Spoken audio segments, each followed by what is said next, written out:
Hey there, true believers. So, this episode is a hot mess. To best describe how it's a hot mess is that in general, our good friend Angel, Grappleholics, please check them out. They make incredible video essays, and is our guest for this episode. Uh, they seem to have a comically bad internet experience. So, what you're going to see later on in the episode is a almost complete de-evolution of each of the hosts. Me and Michael try to rush through best we can, but Angel turns into a mess by the end. No fault of their own. Their internet completely derails the episode slightly. Not their fault, once again. Shit happens. I just wanted to preface today's episode with this one's a messy one. Watch till the end. There's a fun surprise. And yeah, thank you for tuning in. Beginning in 5, 4, 3. I'm pulling out a bow and arrow right now. Hui pung, hui pung, hui pung. Welcome everybody to the Bati-Bati book club. My name is Just Taking a Walk. I'm here joined by my good friend Michael. Hello, can you tell he just saw the Odyssey? Yes, I just saw the Odyssey and I'm locked in. I'm ready to see some Cyclopses. And my favorite Cyclops right now is Angel. I thought you were talking about a different bow and arrow thing that just happened. What could you possibly be talking about? What are you than talking that? about? Do you know a ball for some butchers? Oh, right. What? That happened. The butcher's ball in House of the Dragon happened last night. Oh yeah, the show everybody's watching, right? Yeah, everybody's talking about it, clearly. I'm not gonna lie, Angel. I think you're the only person watching House of the Dragon in Year of Our Lord 2026. I'm having too much fun reading the actual fucking books. Oh, I was gonna say it's so good. The actual books are really good. I'm excited for the new Duncan Egg that he might be writing. Yeah. Oh, is he writing a book now? So he said. He's claimed. George's the kind of guy to say that he's writing a book and then make Elden Ring. Who amongst us has not gone on a side quest? Or 6? Or 6. Maybe even 7. Am I right, folks? Anyways. We are going we're going to be talking about today, a smoothest transition I've done so far, about the one, the only... Me? No. John Zandig! Yeah! Jesus! CC fucking W! CC fucking W! He says it more than his own name. He does! Let's start off with that. Might as well be. Here's the character analysis portion. John Zandig is exactly who you think he is. If you've ever seen a picture of John Zandig, he wrestles exactly how you think he does. and a little bit more. John Zandig kind of looks like a dude who would suck, but he's actually awesome. Some would argue that he does suck, and I think they are liars. They're lying to you, they're lying to me. It's like a grand conspiracy against the John Zandig kind. To give a physical description, what if a boil or a wart grew legs and started running around? To credit TCW, what if the Sandman thought he was Mike Awesome? I was gonna say he's a very Mike Awesome-esque human being. He's kind of like if Mike Awesome did more steroids and ate more peanut butter jelly sandwiches. If Mike Awesome was hungry. I was hungry for this episode. I was so hungry that I was determined to do some on the ground boots research on how a man like John Zandig can be produced. I totally planned this for the podcast and not just to visit my good friend Gray. The dedication is truly astounding. The homelands, I've heard. So I've learned many a cultural fact about Jersey, which is where I visited. I know I think technically Zandig is a Philly boy, but it's I feel like the states kind of rub all together in that part of Delaware, all of them. they're all He is, kind of like the same state. he is in his heart and soul the state of New Jersey. So the first thing I saw when I landed in Newark, New Jersey, Ooh. is I saw a comically large flaming pyre, and I'm not kidding. There was a giant like an almost like an oil rig sort of set up, and then there's fire spewing out of it at like nighttime. It looked like fucking Gotham. Was it supposed to be there? Well, it was like that when I when I got back to the Newark airport, so I guess. That's just the New Jersey fire. That's the New Jersey Eternal Pyre, I guess. That's the It's hell like the pit. Olympics. Everybody knows the hell pit. It's like You the go Olympics. there, you go to Tartarus, the underworld, right there. It's right there, right at your fingertips. Another thing I learned, New Jersey drivers are fucking maniacs. Has everybody heard the term the Jersey Slide? I have not. After I think- seeing these men in cars, yeah, I can confirm they are probably not great drivers. But more on that later, brother. But more on that later. The Jersey Slide is where you go from one lane to another lane in null 0.5 seconds. Mhm. The most lanes I've seen somebody go from is farthest left lane to 5 lanes to an exit. Motherfuckers I out made here doing highway. suicides, doing And- burpees. Genuinely, actually, I want to go against the idea that they're bad drivers. I just think they're psychopaths because obviously it takes a lot of skill to be going from that many lanes in that speed because they don't slow down to move lanes or do turn signals. They just go. So it's kind of like you're watching like a it's almost like high speed F1 racing. Right. The level of talent it takes to go to like your local Wawa. Speaking of Wawa, Wawa is a gas station. I've heard. It's got sandwiches. Mm, I ate one of them. It was pretty good. Sandwiches. Pretty good kind of sandwich. What kind of I got an sandwich? Italian sandwich. I didn't get lettuce because I didn't want to shit myself and die. That's very fair.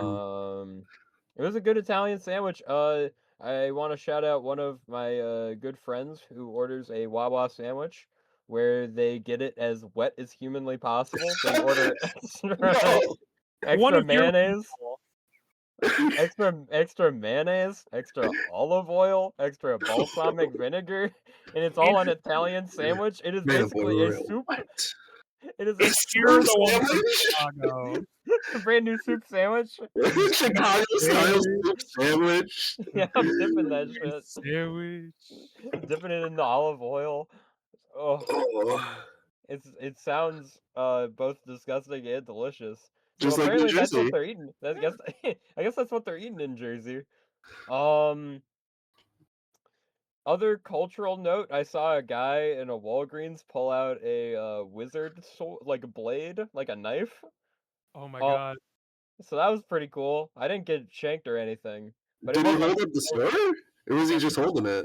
he was just like holding it. He was like he had it like behind his back, like he was about to stab the king in the back. He was wearing it to give a physical description to any New Jersey police officers in the audience. He was wearing a shiesty, so it was kind of difficult, but he had like a small little mustache and he was wearing glasses. A very comically large red T-shirt and fucking sweatpants and the shittiest shoes I've ever seen. And he was covered in like blood work, like band-aids and shit. That was not blood work he was doing. He was doing like fucking heroin or something. The classic was- heroin guy in a Walgreens. Heroin guy with the wizard sword. Yeah, that man's about to give Skeet the meth addict his eternal reward. Skeet.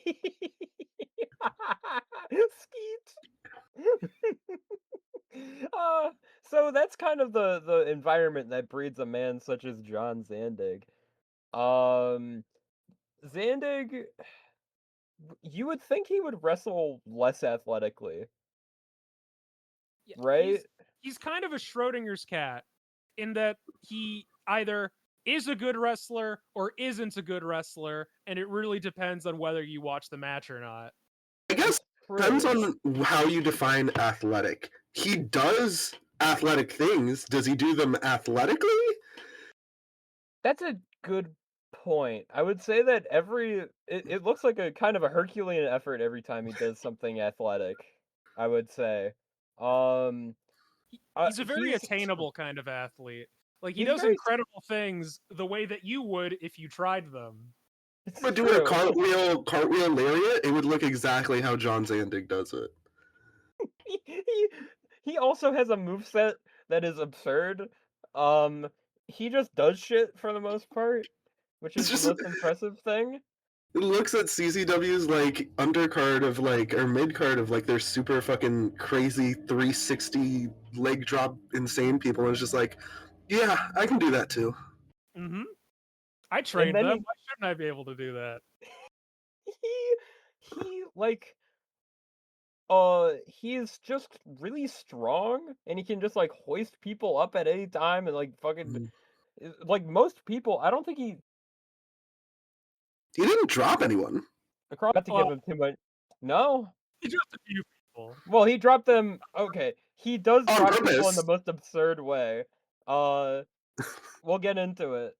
But I think the worst example I could give of a John Zandig match, and we'll jump right into it, I guess, just so we don't beat around the bush anymore. Is WXO Eric Watts and is John Zandig versus Adam Pearce With and hair. Tommy Rogers. Okay. So I would like to Okay. formally apologize to my good friend Michael for giving him shit about the horrible women's MMA match we had to watch last time Mm. because This is the match of the night. This is a Southern style tag. It was also single-handedly the match of the episode of WXO that it's from. They really Yeah, The yeah. match of the taping, probably. Yeah. It's such an okay. So maybe the loudest crowd I've ever heard. It's WrestleMania 17 in there all the time. It's so loud the entire time, Like, and suspiciously so, one could say. it's they never change based off of what's happening in the match ever. I don't know what you're talking about. They're just a hot crowd, clearly. They're just really excited to see John Zandig, I would assume. How could you not be? Yeah. Why do I know the name Eric Watts? I know where you know the name Eric Watts. Where? You know him from WCW as the son of Cowboy Bill Watts. I do know. Oh, he's the guy that sucked at wrestling and got kicked out. Yeah, he's the guy who sucked at wrestling and then decided to have a new lease on life and be kind of okay at wrestling. Oh, that's nice. That's nice. Yeah, Eric Watts and John Zandig, a classic combination, I would say, of an ex-WCW guy and A team that Sweet Stan Lane on commentary compares to the Midnight Express and the Heavenly Bodies. oh shit! I would It's want gotta to be compared- true. I would not want to be compared to Juggalo Jimmy Joe Ray, if you ask me my opinion. The crowd is so loud, and you look into the crowd. It must be like one really loud fan, because everybody is like. There's one really big fuck off fan, big fat bastard fan. two even maybe all the way back there. Two big fat bastards, and one of them's in a limousine or something. We're gonna get into it. Tommy Rogers, excuse me, and Adam Pearce. With hair. Oh my god. Tommy Rogers kind of looking like Chris Benoit after death. And and Yeah. Adam Pearce looking like a surfer dude in the fucking Yeah. All right. I and many others have joked about how contemporary Adam Pearce looks like a slightly inflated Christopher Daniels. But Adam Pearce with hair looks like a slightly inflated Don Callis when he was a wrestler. He does look like Cyrus the Virus. I was trying to remember that. He is virus-like. He is a virus-esque being.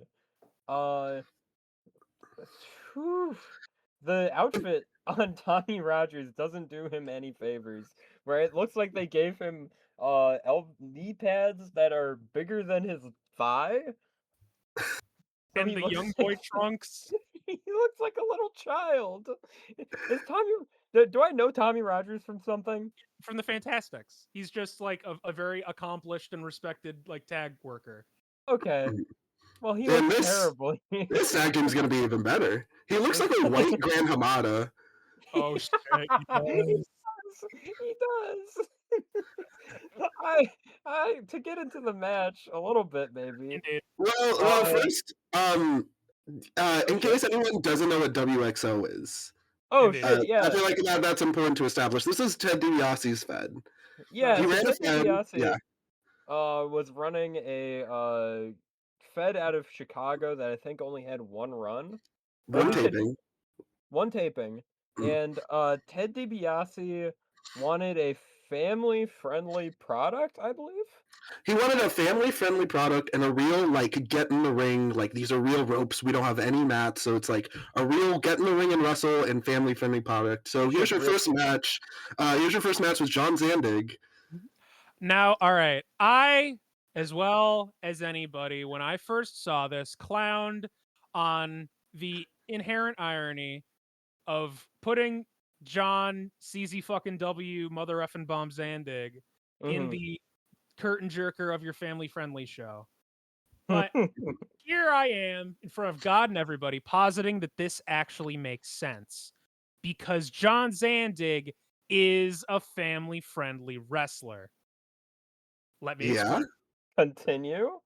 So for starters, there's something kind of weirdly innocent about him. I look at him the way I'd look at like a child's television mascot, due in no small part to the fact that he is kind of what a child's idea of a big tough guy is. Yeah. He looks like I forget what the episode of The Fairly Odd Parents is, but the like dark future version of one of the characters with like sunglasses. Right. Yeah, Where he's the Adam. Oh no, he's the fucking Alec Baldwin, Timmy Turner from the TV special. Yeah, he's like a big tough guy. Yeah, okay, I can see that. Do you have any more to that theory? Well, I do have more to say about the character of Zandig, but we've barely talked about the match, and you don't want me to put my Poet Lariat hat on yet, so I think I'm gonna keep this close to the vest. So wait, okay, so most of this match is Eric Watts going onto his knees and saying, "Oh, you're a little short man. You're a little short man, Tommy Little Rogers. baby man. You're so short. You're a little baby man. He's so small, little baby." The match is also like 25% DDT. Yeah, Zandig DDT into somersault senton into atomic leg drop into super fly pose. He's a super worker. He's breaking out the senton based offense. I mean, this is a worker's worker right here. The iconic move of the fucking rolling senton into atomic leg drop. Famous John Zandig move. By the way, you would think John Zandig is not a moves guy. This guy's a moves guy. Zandig is a super moves guy. This guy can do any move, I think. He can try any move. He can do any move once. He can do any move once and it's not gonna look pretty. And he's gonna try his little heart out. His heart's probably huge. It is inflated by steroids. Yeah. Dude, this is what public smoking does to a man. Truth. I heard a lot about this match, but most of it is just Eric Watts does a Shane McMahon leapfrog and looks like he's about to shit himself. Atomic drop into punch was kind of neat. Sweet Stan Lane with a topical Roto-Rooter reference. Yeah, let's Stan talk Lane about. and Gary Cruz want to have sex with Tommy Rogers. Can we talk about the commentary real quick? Sweet Stan Lane, one of the greatest of all time, third best Midnight Expressman. You'll know him from Heroes of Wrestling. As a commentator. That's right. How do I say this? Maybe the most goober ass commentary team of all time. Oh, he's a real fucked fucker.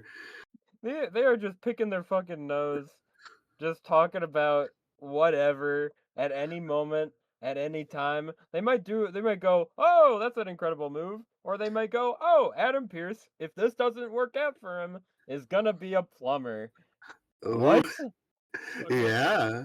Saying Eric Watts looks like a gangbanger because of his attire. Yeah. He does he? No, Hey, maybe in the year 2000 things were different. Maybe they were walking around. Wait, sorry. After you, what? Maybe they were moving around like What does Eric Watt? Okay, sorry, I just got a frame of the ref for this match, who looks like Michael. Yeah, I don't even Um, remember what Eric Watts was wearing. Michael with the haircut and Eric Watts wearing Berlin's outfit from Yeah. WCW. Straight up, he looks like a club. He looks like he's about to go to the club. Like, this is And your call freshly Tommy Rogers short. divorced. This is your freshly divorced cousin Pete out on the town, got a new lease on life. He's got a ponytail, he's got some sunglasses, and he's feeling himself. Yeah, he's fresh out of the Iowa strip club. Big small town party vibes. I'll say we Party City over here.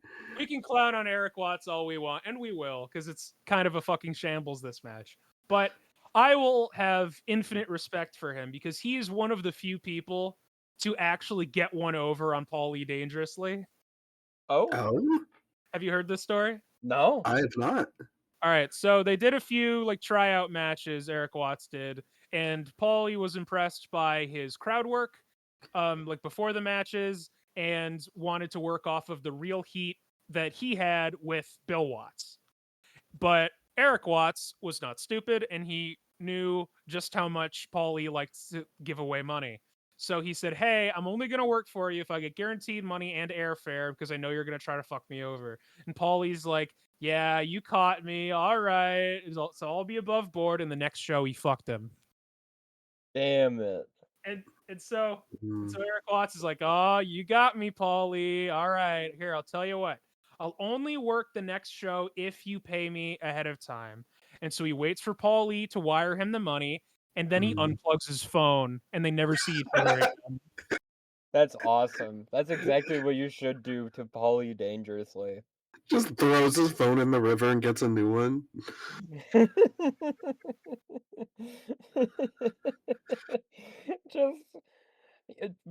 Expert expert move there by the guy wearing the ginormous parachute pants. Yeah. So, does anyone know what this finish was? All right. So, good question. You make your best shot at it. I think my notes will help me, but I want to see if. Okay. I'm gonna. Oh, you want to go, Walk? No, you go ahead. Okay, so what I think the idea is that Eric Watts holds onto the ropes so that when Adam Pearce is trying to do a monkey flip, he bumps off of it and lands right in his fucking neck, which immediately fucking kills him immediately. Zandig doesn't move. Wait, who's holding onto the ropes?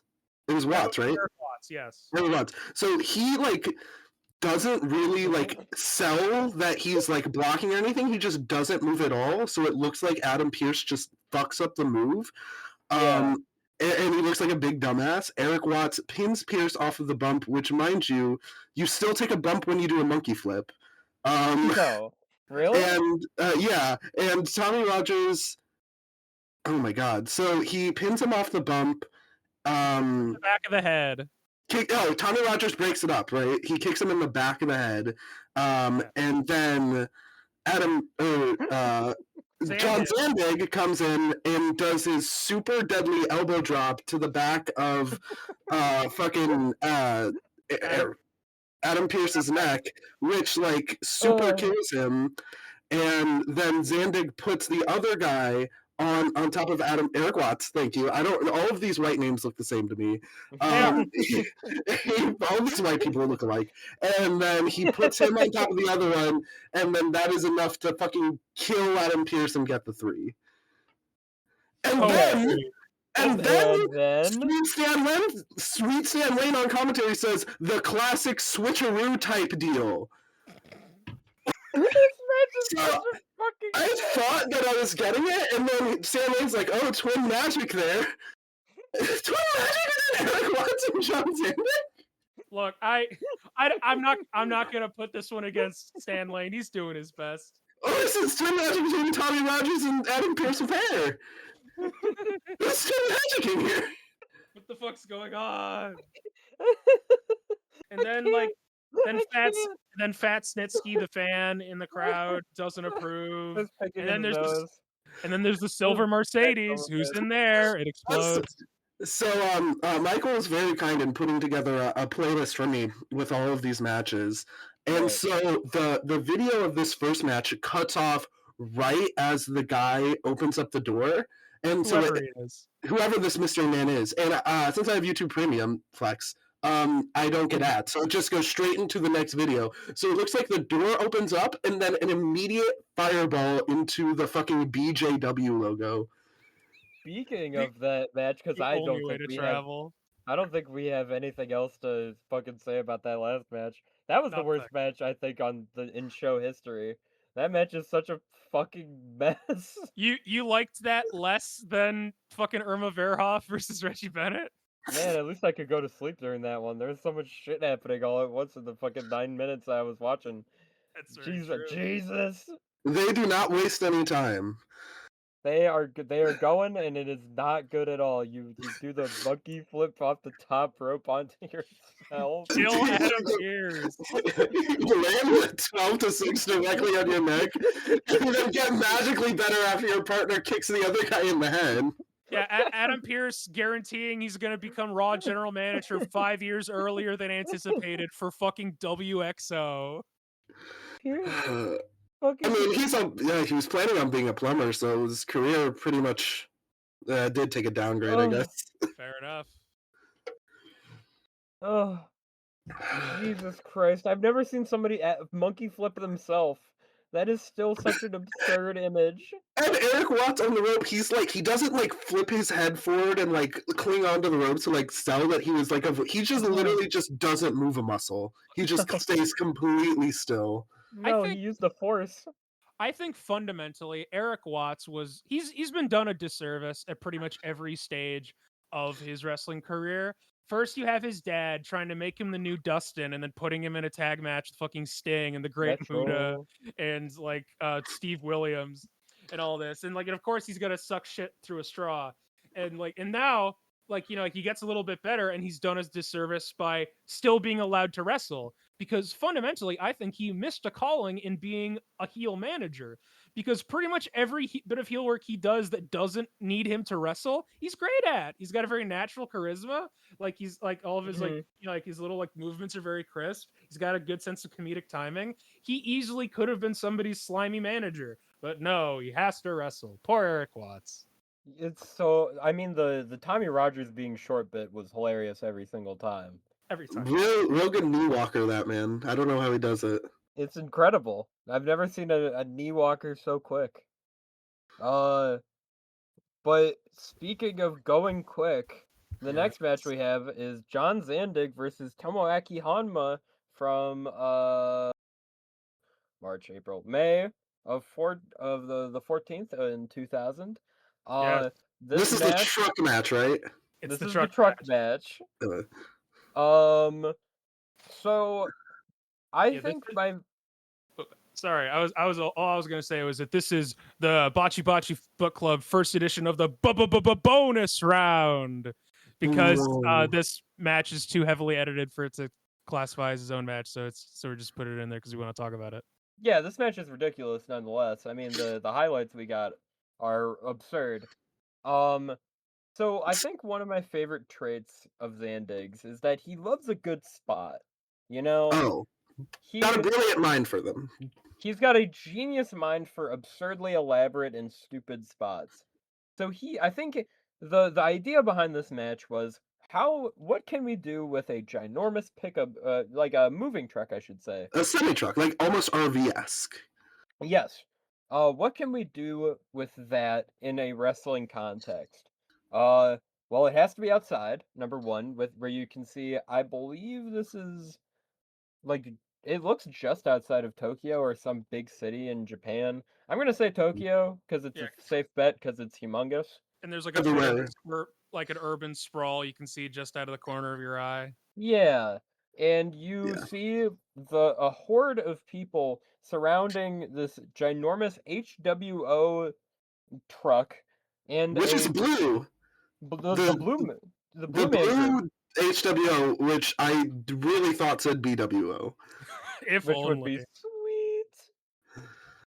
But no, Um. it's the Hokkaido World Order. Oh, I thought it was Doctor House World Order. Maybe. Maybe. Anyways, um, John Zandig stands atop of the truck like a Greek god of steroids. Like Uh, this, I knew that I wanted to include this match in the lineup before I watched it because all I had to see was fucking Zandig standing on top of the truck with a chair, looking like a goddamn Frank Frazetta painting, and I knew this is art. This is peak performance. This is this what pro wrestling is meant to be. this is Bati-Bati Book Club right here, where he's standing on top of the fucking truck and yelling, "CZ fucking W!" It's his war cry. It's like he's a Pokemon, right? And the only His words name he is can CC really fucking say W. is CZ and F'n and W. First name C, second name Z, Last name fucking fucking, laster name W. yes. So the match Starts on the begins. truck. It starts on the truck. I think they start like wailing on each other on top of the truck. Yeah, Zandig, he tries to powerbomb him, Hanma, off the truck. Luckily for Hanma, though, someone interrupts this by backing up the truck into the ring, so Hanma only falls off of the fucking truck into the ring. I would like to Perfectly think safely. I would like to think all of the I would assume it was other pro wrestlers that were like shouting at the crowd, "You need to get out of there! You need to move!" Because You need that to spot leave! you need to leave. That spot could have gone horribly. I mean, it almost, he lands like fucking ankle first. Like, almost fucks this shit up crazy. Which Yeah, Honma. it's really hard to feel bad for Hanma. I know what he gets up to. Oh, Honma's a I do jackass. not. You I don't don't? know this Hanma lore, no. I Oh, just know sorry. he's the bald guy from New Japan. History of intimate partner violence. Ah. But he can Not rest easy good. knowing that he isn't the worst person who's been featured on this show. It's true. It's really true. But so the for the entire match, I think it's Wife Beater who That's is right. Just wrote a man with no shirt and jeans. Now, Helps bear in mind, Zandig because he's also a man with no shirt and jeans. we do need to distinguish. We're referring to proper noun wife beater, not That's his name. Hanma. That's his name. Yes. That's just his name. Oh, I can see where the confusion comes in. Yes. So Wife Beater like holds down Hanma while standing, and Zandig does his best impression of the Lord Savior Jesus Christ, stands at a T, and yells at the top of his lungs, "Sing it with me now, folks. CZ fucking W!" And he jumps off the top and does a flying like shoulder bash slash super fly dive. He does a And flying Zandig. That's what he does. he does the I flying wrote down Zandig. Superfly. He does he does the fucking Zandig fly, and he hits mostly Honma, but he does hit Wife Beater in the back of the head. Which is not going to be the first time that Wife Beater catches a couple of errant Of strays. Zandigs. Yeah, there's a lot of times where that poor guy keeps on. Yeah, poor Wife Beater. Poor Wife Beater. He keeps helping though. Yeah. ECW That's for friendship life, right man. there. So the match, Honma is wearing his like I think he's wearing the T-shirt like at the start. Yeah. His comically small T-shirt. Yeah. His little crop top. His And little yellow shirt. he does a really cool thing where he wraps the shirt around Zandig's head while choking him out. Yeah. And you can see like it's almost like water torture a little bit because I think Honma by this point is actually bleeding. Oh yeah. Oh, So yeah. like Zandig is just sucking in the shirt that's already kind of wet, and it's a really cool visual. At some point, Zandig tries to shoot him.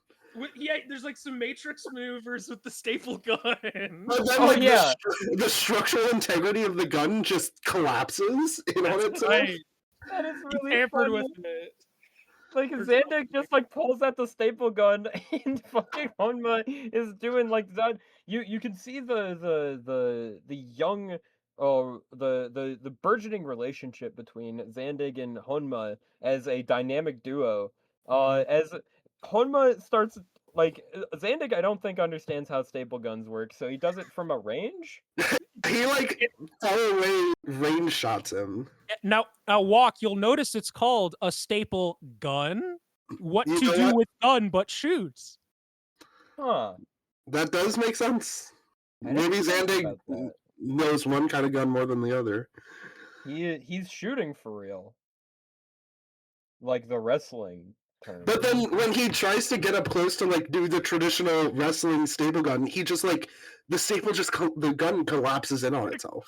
It explodes in his grasp. He's like too strong for it. He just like breaks it. Just like- grips it up. It's like in Big Trouble in Little China, where like one of the three storms just takes Jack Burton's like Tech 9 and punches it, and it blows up into a million pieces. Sick. Just there's other pretty goofy spots as well. There's what is I'm watching it over really quickly. Top rope can run onto some chairs. Pretty sweet. Hanma goes off the truck again, right? Yeah, he does a fucking Yes. diving headbutt from the truck. Oh no. And it's not the finish. You will be hard pressed to find a Zandig match where John Zandig doesn't jump off of something into fire or into some sort of very inexplicably dangerous object. It's in his contract. So he climbs atop the truck, and Honma is sat on top of a There's like a web. base. Yeah. A web, a pyramid of tables and fire and barbed wire and other bullshit. And Zandig stands on top of the truck and then poses like Jesus once again, and then does, say it with me now, folks, CC fucking W! He does that and jumps off of the truck through fire, tables, no ladders nor chairs, but a lot of warm tables. And Zandig punches and bunches and brings him to the ring and does his iconic run around in circles power bomb. The super spiral. I don't know why I keep finding matches with spiral bombs in them. It's a cool move, and Zandig has no idea what kind of power bomb his spiral bomb is. Yeah, like I don't think he's decided what kind of power bomb the mother effing bomb is. The mother effing bomb like is a genre of move.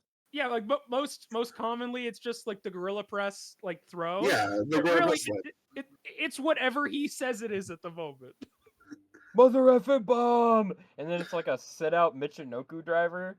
Almost. Yeah, it's like a gorilla press, like Emerald Flosion almost. It's such a wacky move. His spiral bomb is either a cane bomb, a sit out power bomb, a jackknife power bomb. Sometimes it's a normal power bomb. Sometimes it's a running power bomb, depending on how dizzy he gets. It's really just. It's what he's feeling in the moment.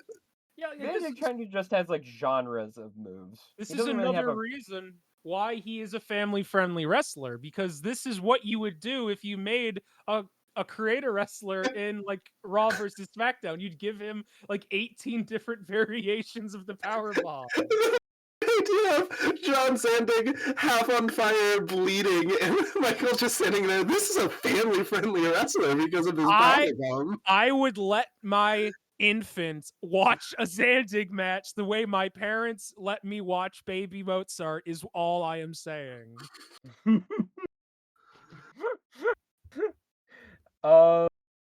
That is, I mean, that's all I've got for Honma versus Zandig.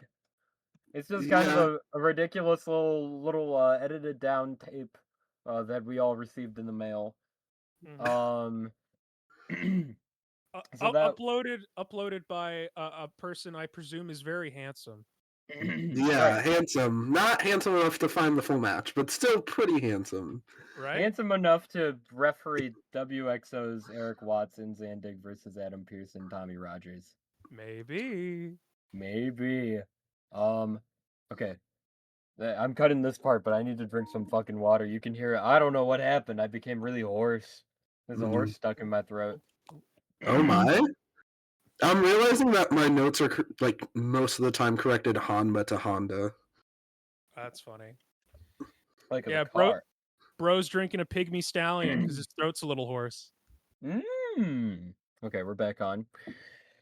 So next up we have Tomoaki Hanma versus Zandig. Wait. Mm-hmm. Did you?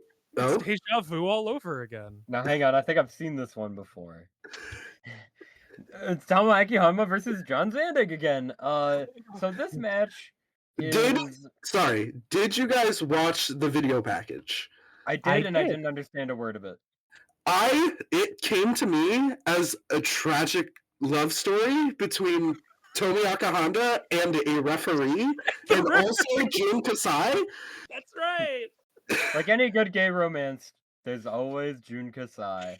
Angel just fucking like texts me like about it. He's like, "Hey, what's you watched the like the pre-show tape thing, right?" And I'm like, "Yeah." He's like, what's your take on it?" And I was like, "I don't know. I think it's like Hanma's having like an identity crisis because he's unable to beat Zandig and stop off like the roaring tide of CZW." And Angel's like, "That's not what I got at all." And then didn't elaborate. Well, I put on YouTube auto-generated captions, and it really supported my theory because at one point, so the referee looks at him and it says, "Life your own? Is your life all your own? I mean your head." And then he points at his cock. The referee points at Hanma's cock so many times in this video package.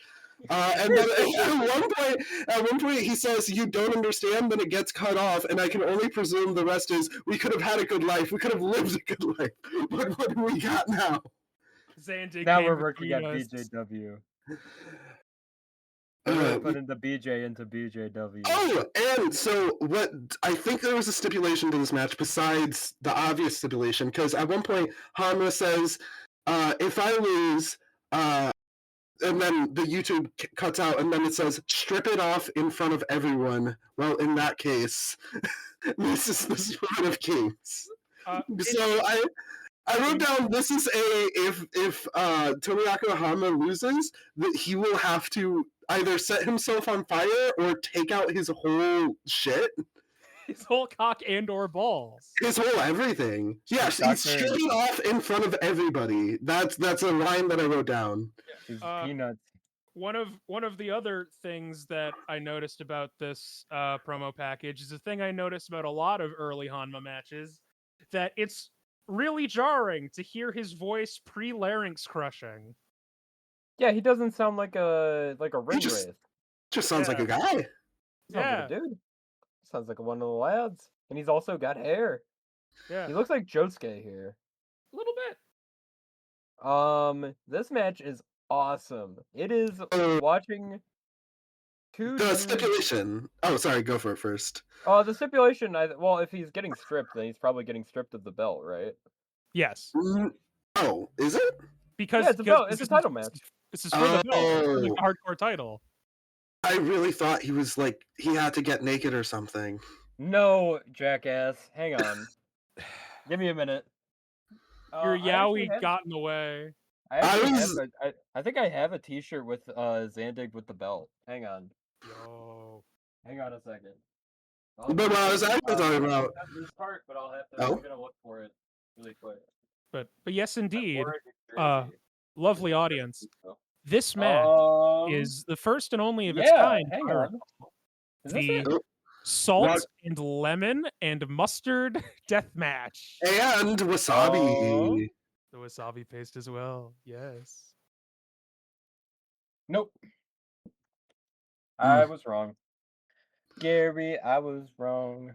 No, the shirt was from the Yokohama Arena in 2001, so this is in 2000.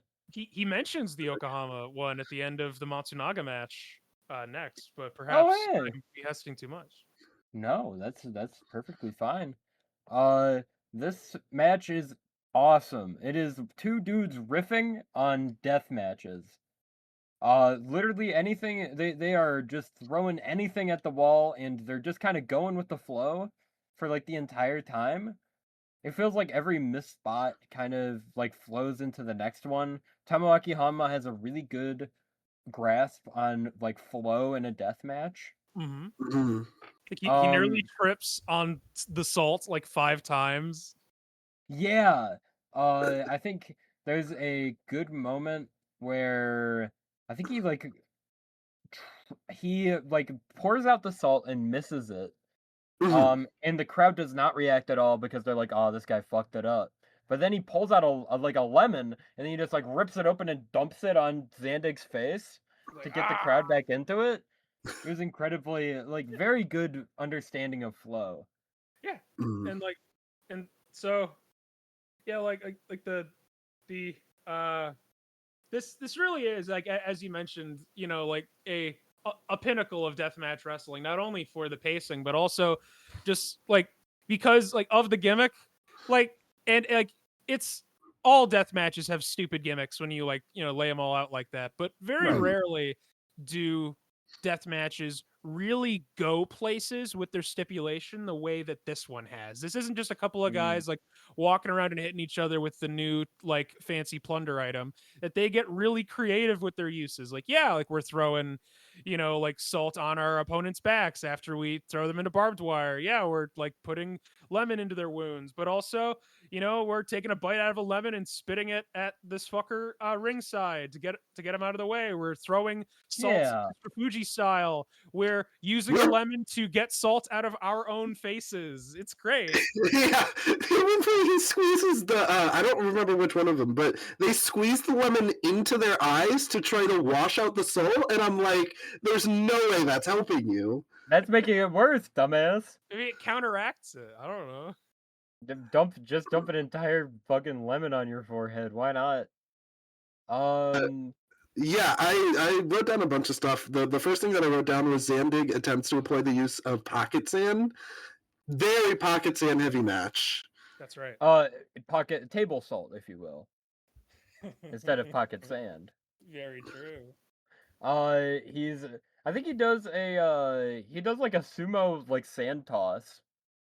Like at one point, and the entire crowd is like, "Oh, that's in bad taste." Like you can hear them all go, "Oh." Yeah, they all like audibly go, "Oh man." Zandig tries the elbow drop, and I wrote down, no, it's a good thing that Hanma got out of the way of that one. He would have lost it immediately. That's his most dangerous move. That's right. There's the Zandig getting his hair caught in barbed wire. That's a classic Zandig spot, by the way. Yeah. That happens like all the time. That just comes with the territory of having long, thin, ratty hair. And it's perfect because like you don't have to try hard to make these bumps look even worse because your rat's nest hair is like caught up in 18 different angles. And so like Hanma walks over and just starts curb stomping him out of the barbed wire. Yeah. To set him free, and then dumps the salt on his back and starts doing the fucking Bronco Buster on his back. He fucks. I wrote down he fucks his neck crazy style. That's right. He fucked the shit out of his neck. And then he pile drives him into the bucket of lemons. The enormous bucket of lemons? I think would soften the blow, but it's still pretty cool. It's so funny. The humiliation is part of it. You got to stunt on your opponent in a match like this. Dude, I also like that. A note on the pile driver. fucking Hanma picks up the bucket of lemons and just starts dumping it onto Xander's forehead and starts fucking the shit out of the bucket. That's what I did! I'm trying to find it. He fucks the shit out of the bucket. He starts getting horny with the bucket. I and think just dumps the I think lemons he's on him. supposed to be selling the lemons. Right. But he was Going, just like, oh. he was fucking fucking humping the mat on that bucket crazy style. It was crazy. And then there's the wasabi to season the Zandig sashimi, which in fact reminds me of a family anecdote. Oh, okay. Oh, So my grandpa Dickie, when he was but a Classic lad, Dick. that's right. Dick McKenna. His father, whenever his father made his own horseradish right in the basement, Right. and White and that's people rather shit. pungent, as you can imagine. Like, you have to wear like goggles when you make it because it'll irritate your eyes after that. So whenever Grandpa Dickie would misbehave, his dad would drag him into the basement and have him put his face directly over the horseradish as he grinds it without eye protection, Oh. so that he leaks from every orifice. Whoa. Whoa. And I thought of that when the wasabi got cracked open. cylinder got cracked open. Yeah. I thought he starts like biting him fucking like whole mouth, and I wrote down it looks like the fucking painting of Kronos eating his kids. Yes. He was Chomping down on the big green Play-Doh. And then Hanma pours out all the salt out of the bucket onto the ground as if it was like thumbtacks. Yeah. Yeah. It's like, it's not the most effective way of putting salt in him. You could have just like dumped it on him, but whatever, man. Whatever. We're having fun here. And then my favorite spot of the match is the barbed wire plank of wood getting set up with the chairs, and then he knocks it over, but he's picking up a table, so he just goes, fuck it, and just starts reeling back and smacking Zandig with the table from behind. No, what happened was he had the thing set up, and then he decided, nah, I've got to do the fucking Sandman like tableplex a couple times, and then he does it and fucks up his little apparatus as he's doing it. He needs to fix it. Whoops. And then Hanma does I think he does a Hurricane Rana through it. Very impressive. And then a lemon explodes when Zandig falls down onto it. You obliterated. Just obliterates a lemon, atomizes it instantly. Like a hammer and like a hamster and a sledgehammer, man. Jesus. Sorry. That's a crazy visual. This match is a fucking awesome mess. Just such a train wreck of salt, blood, and lemons. That had to smell great, by the way.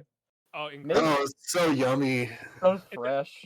And then the wasabi comes out, and then people are dumping mustard on each other. This must have been an absolutely wild evening in the showers. And another thing is the referee in this match is the same referee in the video package, and the entire time he's like selling like his relationship. I don't know. I presumed it was romantic, but it could just be whatever storyline they had going on.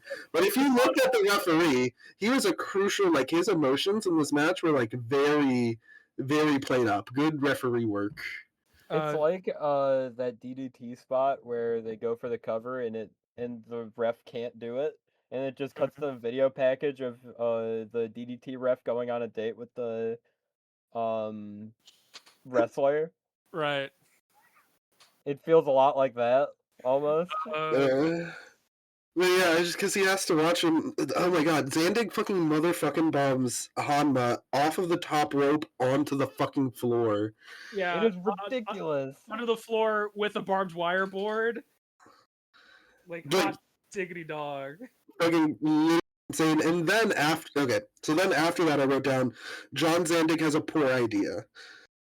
So I think I know what you're referring to, which is Zandig walks over to the CZW boys and says, You should fucking put up 2 tables and I'm gonna jump off of it. Because what And is then it? he does, and it's not cool at all, and the table just makes him fall forward. He doesn't go up at all. He like just face plants all forward and eats crazy, gets no distance on it. He starts like flailing his arms and legs in the air wildly. He ragdolls. He's like free falling for a second. He fucking headbutts the mat and gets up like he looks at the guys, he's like, what the fuck? I mean, he landed on him, so it looked like fucking shit. And Honma, of course, kicks out at 1 after that Yeah. fucking display. I'm not sitting down for that bullshit. I'll say though, while there's obviously going to be a lot of no selling in this match. Look at the stipulation. Look at the people involved. Mhm. But I'll say that this era of Hanma, of like BJW's like fastest rising star, like Battle Arts, fucking like exchange student. This is peak Hanma. You can keep your, turmeric store in Hanma because like he like is very, very good at selling like the emotion of everything with his face, because he already has just innately a very sort of like pouty, sour looking face. And so he's able to twist it and malform it in agony in ways that, like really like sell how much agony he's definitely in right now. And like in this match, it's perfect because like he's got like mustard and lemons and salt in his own blood and the other guy's blood everywhere. And so like by the end, he's just so fucking gooey. like his sloppy. Yeah, like his spit and like fluids just leaking out of his face. It's like, man, this is a struggle for survival right here. It's awesome. Such an insane match. And just really well the longest match we had tonight. And it's really well done. It didn't feel it. It Probably maybe my favorite. I think it's my favorite. It's tied for first for me. Of course, I know what your what it's tying for, but we'll get to that match eventually. The Zandig does the sit out mother effing bomb onto barbed wire. That's right. And do you guys have any? And now Hanma has to get his ass out. Now he's gotta take his penis out, and Zandig's gonna say Jesus, and Matsunaga's at the end. That's right. Well, then casual Matsunaga here to save the day. Yeah, because the CZW boys dump him in what I can only hope is mustard. It's mustard. The ginormous pit of mustard. Yeah. And then they start like celebrating, doing like beer kake stuff, and then like Jun Kasai's there and the Great Kajika's there, and they start kicking the Great Kajika's ass, only for him to be saved by business casual Matsunaga. Hooray! Matsunaga's dressed like Adam Page. But speaking of Mitsuhiro Matsunaga, friend of the show, in that I've eaten at his steak establishment. Yes, good for you. That's great. For all of our beautiful fans listening at home, we have heard your voices. We need more Matsunaga, you cry. We need more animal death matches, you cry. Please, someone give us more Matsunaga animal death matches. And like the perfect sweet little angels that we are, we have provided. Because we have for you right here, John Zandig versus Mitsuhiro Matsunaga in the Spider and Thorns death match. So this match is a animal death match. So I think I hate animal death matches now. I got so excited when I saw there was a Matsunaga and Zandig match, and I was like, oh, I've seen a couple. They're like always really good. I loaded up, and there's fucking thorns all over the place. I'm like, I don't think I've seen this one before. Honestly, I'll say like they do a good job of like making a little atmosphere out of it. It's very it's very easy to get invested. Like it looks like John Zandig and Mitsuhiro Matsunaga are like fighting in a haunted forest or whatever. Yeah, but the match happens, and I don't know what it is, but this match turns into my new favorite genre of match: unathletic Japanese deathmatch style. Holy This fuck! Most of this Holy match is fuck! just me hoping that they do not crush a poor innocent spider that is Yeah. somewhere. And they It's so don't. concerning. Somehow they don't. I'm very animal rights activist John Zandig, deciding not to. I honestly thought there was going to be a bit where John Zandig picks up the tarantula and eats it or something. Unhinges John swallows it whole.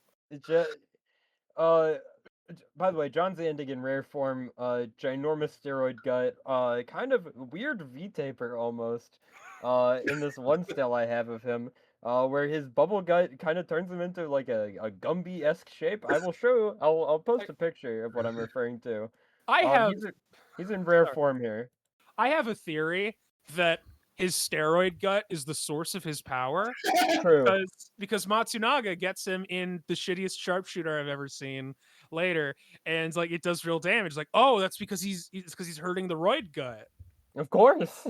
It's his glowing weak spot. He's like King Hippo.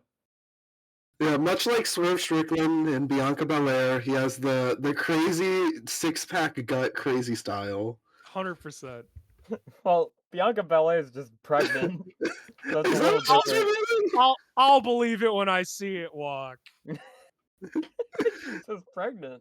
I think Swerve Strickland is also just pregnant Swerve with Strickland gets Hangman Adam pregnant. Page's kid. Maybe Sandig was just pregnant this whole time. Can men get pregnant?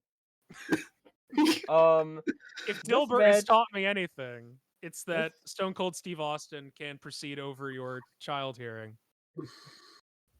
if you're an alien, of course. Yes. This match, Sucks. sucks. It is so slow. I love Matsunaga so much, and it's just Matsunaga is one of the best wrestlers of all time, and he's a hero in this household. But I hate his death matches. I think he does a. I don't think his played out in his death matches. I think he is just really good at the style of match that was the Matsunaga must die match style. I think those matches are the near pinnacle of the pro wrestling format, and he is not good at death matches. He's only good at taking bumps, kind of good Now- at taking bumps. Now, it's so cool. much like the fire death match from the Matsunaga episode, Mhm. I considered this to be a blessing in disguise because as I was watching this shitty match, my mind was allowed to wander and focus on literally anything other than the wrestling, and I came to appreciate things that I might, not notice if I was distracted by good wrestling. For Right. instance, Zandig's great character work. He's not afraid to make himself look like a bit of a stooge here in little ways. Yeah. Like when he's nearly thrown into the thorns and he stops, he looks at it, he taps him twice, he goes, very, very nice. Or later when like the spiders escape and he puts over the stipulation by immediately hiding behind the ref and be like, hey, get the spider, get the spider. He hands him like the barbed wire bat. He's like, here, get him with this. The biggest man you've ever seen being scared of the tiniest spider you've ever seen is the funniest bit. He's not Good afraid to bit, make yeah. himself look like an utter fucking jackass. It's great. Yeah, Zandig is a guy that is willing to eat a lot of bullshit, and both literally and figuratively. He's willing to look like a dumbass. He's willing to take some really stupid bumps. He is an exemplary worker, I would say. Yeah. There is okay, so this is a spider and thorns match. The Right. spiders want no part of it, and at one point they just start running the ropes. That's right. Yeah, running the ropes onto the thorn. I'm the fucking thorns. To follow the analogy from the Matsunaga episode of treating these animals like they're workers and not fucking animals, I guess this would be the equivalent of like Teddy Hart doing like a gajillion moonsaults off of the cage. They're just doing their own shit as the match is happening. The spider is, by the way, comically large container for like 2 spiders. Mm-hmm. 2 tarantulas, excuse me. They Not tried to, not They to tried be to do a species. bump onto the thing at one point, and it just does not break good. No, it like breaks in half in the weirdest way. And they both like look at each other after doing it and they're like, "Ah, fuck." Honestly, it looked like it hurt worse than it would have if it just shattered. Yeah, right? It just looks like it's made of like hard plastic or something. Like, Just It's a little terrarium. just so fucking goofy, and they're at a certain point they just are like, all right, we're just gonna brawl into the fucking crowd. Maybe that'll And excite them. And it's great. it gets better. Yeah. Zandig does his Pokemon war cry. Everybody, 3, 2, 1. CC! CC fucking W! And then he does some other effing bomb off a balcony through a thorn board. And that table does not break his fall at all. Like, No, not at all. he just goes straight through that shit. Yeah, that shit looks like it hurts like a motherfucker. And Effing then bomb, motherfucker bomb. and then we get to the final stretch where there's an apparatus, a superstructure, as my As notes I put it, Zandig built a big old pile of bullshit. That's Sanding's like greatest ability is to summon minions to create like ginormous death traps for him to throw dudes into. Wait. You know what this needs? It needs fire. Number 64 decides it's a good idea to light this on fire. Okay, Number 64, Mr. Nintendo 64 runs out and lights it on fire, and I'm unsure if it was planned, and they were just like, all right. He just on bombshells and threw it. And then Jun Kasai comes out and interferes, and the match ends by DQ. Ah, yes, this Thorns and Tarantula match ends in Check's notes double disqualification. Yeah, because we'd The hate ref to violate the The sanctity of this match. The fucking sanctity of this bullshit ass falling through the giant pile of bullshit. The ref probably was like looking at it and was like, I don't know how to fucking finish this. This is the sport of kings. How dare you? I think the reason it ended in a double DQ is because they fucking broke all of the containers for the tarantulas, and so they can't stick them in there. So it was like, all right, whatever. There's a stereo falcon arrow, and then Zandig pours the sand from the terrarium onto like his opponents, which is kind of sick, actually. Then Yeah, that was pretty promo cool. in Callback. Japanese, I think. I said John Zandig is presumably speaking English. The only thing I can understand is CZW. I think he's speaking his own language. Well, Zandig oftentimes in his promos just devolves into Zandigisms. He speaks Zanglish. Zanglish, yeah. That's that match. What a fucking mess. What a mess. Unless anybody else has more fucking notes on that ridiculous bullshit ass match. No. What's there to say, really? What's there to say? Next up we have Nick Mondo versus Zandig. Took my life in 2 pieces, and that's all I can sing. The coolest guy to ever make an entrance to Last Resort. That's right, Cain Velasquez. I'm calling you out. Suck my nuts.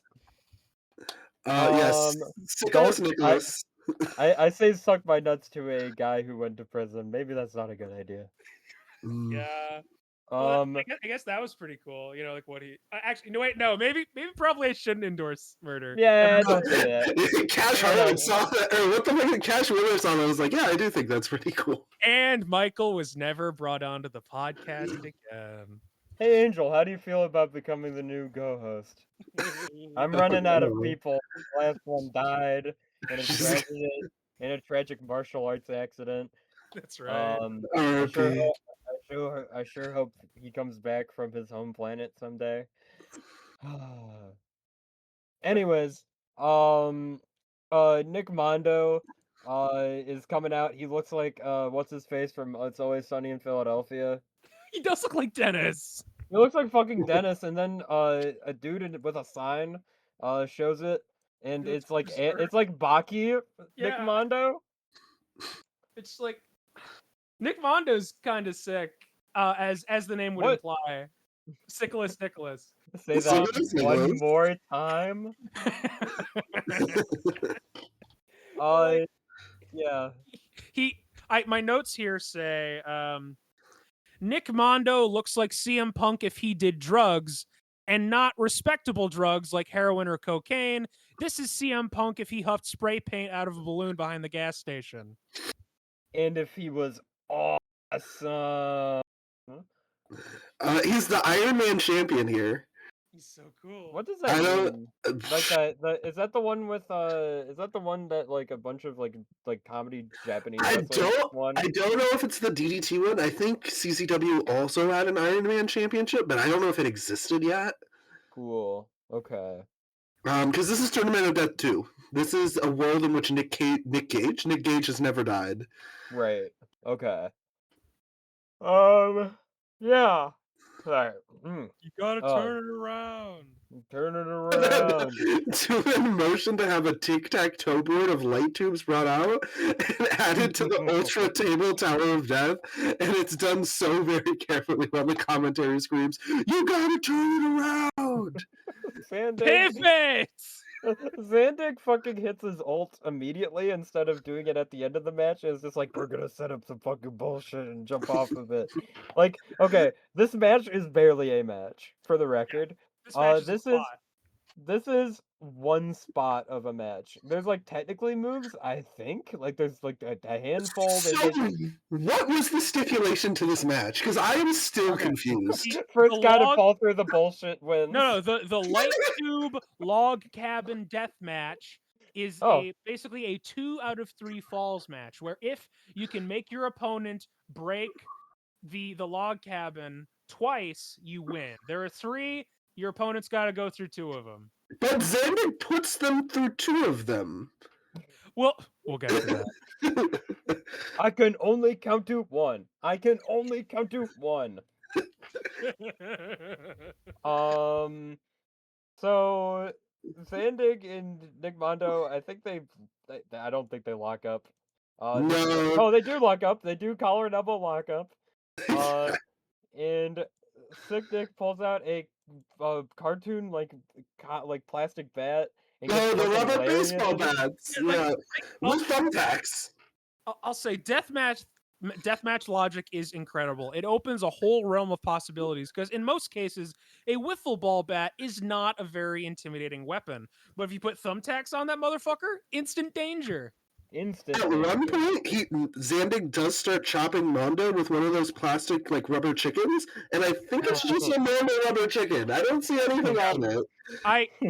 That probably hurts like shit. Yeah, my notes say, don't know about the rubber chicken though. Maybe if you fill it with water and put it in the freezer. I said one of these days, that rubber chicken is going to give Cody the worst moment of his life. It's back with a vengeance. I think you could turn a rubber chicken into a good weapon. Mm-hmm. Imagine, if you will, you grab it by like the neck and you like reel back really hard, and especially if you're a muscular dude like Zandig, you can just like whip it like really hard and then just smack him back with like the distended head of the rubber chicken. Maybe if it was like one of the stretchier plastics. Right. Imagine, does the sound of the rubber chicken go off every time? I don't know. I didn't hear it, but I hope so. Like you could just hear a loud as fuck rubber chicken. I deliberately picked a recording of this that was filmed on Ravioli because I thought it would add to the ambiance. I did notice that it did not go above 240p. Yeah. What do you think, Walk? Did it contribute to the ambiance? Yeah, so I love when wrestling looks like shit. This is a known fact about me. I think ROH was ROH production quality was like peak pro wrestling to me. Where all of the sound is like really crispy and loud. The commentators are like peaking their mics at all times. It is 4x3. Much like us right now. Just so ugly and so crunchy, and pro wrestling was more real back then, you know? We used to make art. We used to make art. Bryan Danielson used to come out to the fucking final countdown and hit Takeshi Morishima and then do the most hype moment and aura moment I've ever seen. Standing on top of the thing and it's like, and that's all I can sing of it. But you know the rest. Europe will kill us in the town Europe will, square. Europe will delete our channel again. Oh, So there's like a couple spots of like Zandig pulling out the comically large lightsaber bat. yeah, the Tsubaki Mark II from No More Heroes. Yes. I remember Buster Sword. Yeah, it is a Buster Sword light tube. Buster Sword Tsubaki has sword. light tube contraption. Yeah, and he just like hits Mondo with it, and Mondo like goes to the outside and starts selling like Charlie after punching the demon. He goes, Right. oh, And then he gets bored and beckons Zandig to the roof. and then Nick Mondo's like, fuck this shit, and then tries to escape like Mario to the top of the Donkey Kong tower and free a pretty lady. And Zandig's like, I'm fucking King Kong, and so he runs over and tries to climb. He climbs up it, and they Duel of the Fates starts playing, I think. When Let's sing it. when they climb up to it, so when they climb up to it, like as they're climbing, the camera like pans and zooms straight into the like giant stack, like it was a special guest on a TV show. Right. Yeah. It's like, don't forget, like in a sitcom. I was just like imagine cheering. Yeah. And then Duel of the Fates starts playing as they're on top of it. That's all I can say of that. That's all we can sing of that. Cross counter each other by hitting each other on the head at the exact same time. Yeah, the double light tube shot. Really good sell on Mondo and Zandig, where Mondo does like the splits and Zandig like just kind of topples over. And so everybody's seen the GIF of this, right? Yes. Oh yeah. Like, we've seen it all 1,000 times. I can literally close my eyes and envision it and rotate it in my mind. But like the angle from the clip is always from the bottom looking upwards. When we're like the camera guy's on the roof, it looks so much further down. It's yeah. scary. It looks like you're at the top of the diving board at the community pool, man. This is a bad idea. Zandig, you can see him like hesitate for a little bit, and Mondo's looking down like, oh, I didn't really think this one through. This is going to be the death of me. This is going to be my last match, maybe. And he fucking gorilla presses Mondo up. Pretty tall man. Humongous man Zandig, and just fucking up we go. Legs first, Zandig lands onto the ground. There is at least 5 tables that break his fall. They fucking explode. And I don't even think Zandig gets the worst of it, landing on his leg and ass.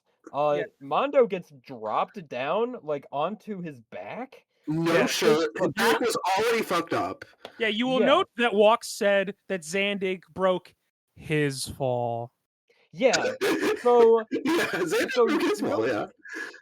No fall was broken for Nick Mondo, who I think after the fall just is inexplicably covered in so much blood. Not inexplicably, inexplicably. Very inexplicably. The bleeding I've ever seen. Very inexplicably. It's like a Dragon Ball Z as coal in the ground of chaos and debris, and he's just right in the middle of it. Fucking John Zandig is Yamcha posing too. And then he raises his fist and he goes, "Seriously, fucking do it." And that's the match. And Nick Mondo looked like he was skinned alive. That's not but then so everybody, you see the clip and you assume, oh, that has to be the end of the match, right? Sure. That's obviously who would do? Oh, first of all, this is a single night tournament. This is not the last match that Nick Mondo has tonight. No. So it is not the they first do this match crazy ass spot tonight. It's not the first, and it's not the last. It's the spot, and then the ring announcer says, "Oh, no, actually, that doesn't count." Madman Pondo tries to fuck on Zandig. like, Waddle back to the ring covered in blood and So it's gore, like- and then and he says it counts for Mondo because Zandig went through first, but that's not how the stipulation works. In a tables match, like, you know, you don't lose because you went through the table. It's whoever does an offensive move through it. He did the mother effing bomb. no, you don't get it. You don't get it. Obviously, this is CZW land where anything's Even possible. if it was And then there's 2 out of 3 falls, right? Yeah. And There's they like let it the count least climactic for both finish ever. people. Zandig should still win. But yeah, and then Mondo wins by like Zandig, like he leaves the ring. Mondo picks up the log cabin and just fucking throws it at him. Just fucking yeah. Which, like, I wonder if that applies to There's a the whole back I of the throw ring. So sad. If I throw a table at somebody in a tables match and it breaks, have I won the match? Well, you would have to be the Sandman or Colonel Akiyama to come up with such a tries genius idea. Fair His enough. first plan. He tried No, to you're kill him, good. and I can only assume he was just like, "No, I'm not doing that." Mm-hmm. Yeah. I'm just gonna fucking throw it. And because, boy, Mondo can use some fucking iodine. Jesus, and I mean, trying to pick up John Zandig for the assault driver is already like an absurd idea. Yeah, just tweaking his back fucking crazy style.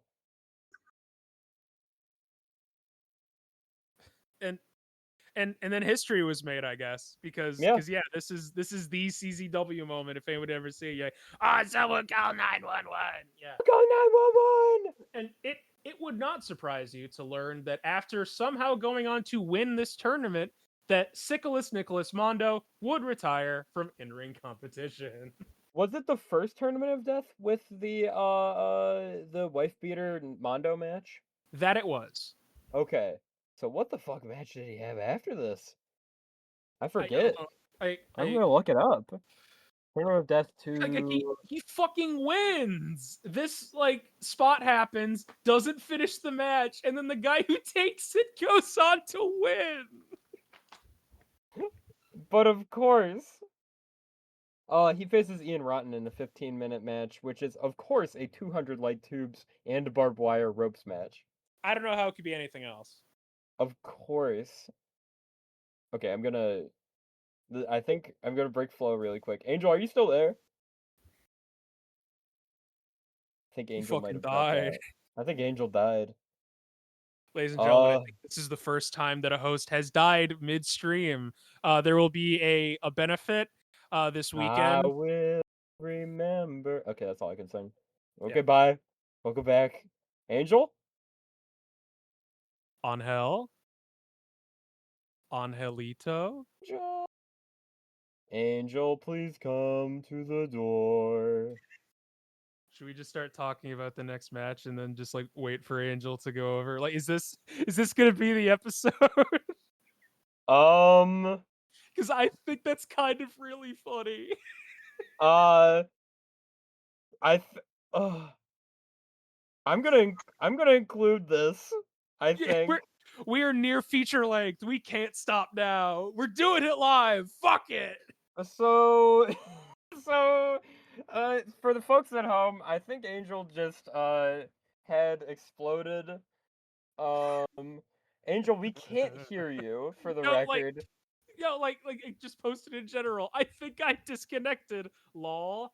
I think you're right. Hello? Period. Oh, Send. Angel? You're back. Angel, welcome back. We were totally ready to just like carry on without you. I want you to let you know that. Okay, so I What am he gonna cut said. this out.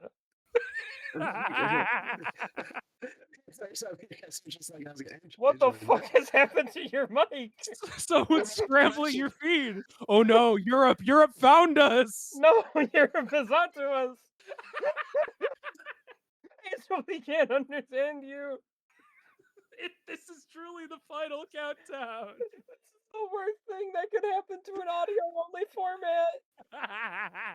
Angel, are you there? We have to keep this. This is great. This is Dada. Angel? Okay. You're. Are you using a different mic? I'm not disconnected. You're so quiet now. It's like disconnected. I'm gonna crank up your audio, I guess, for this part. For the listening purposes, can you talk again? Does it sound better? Oh, Yes.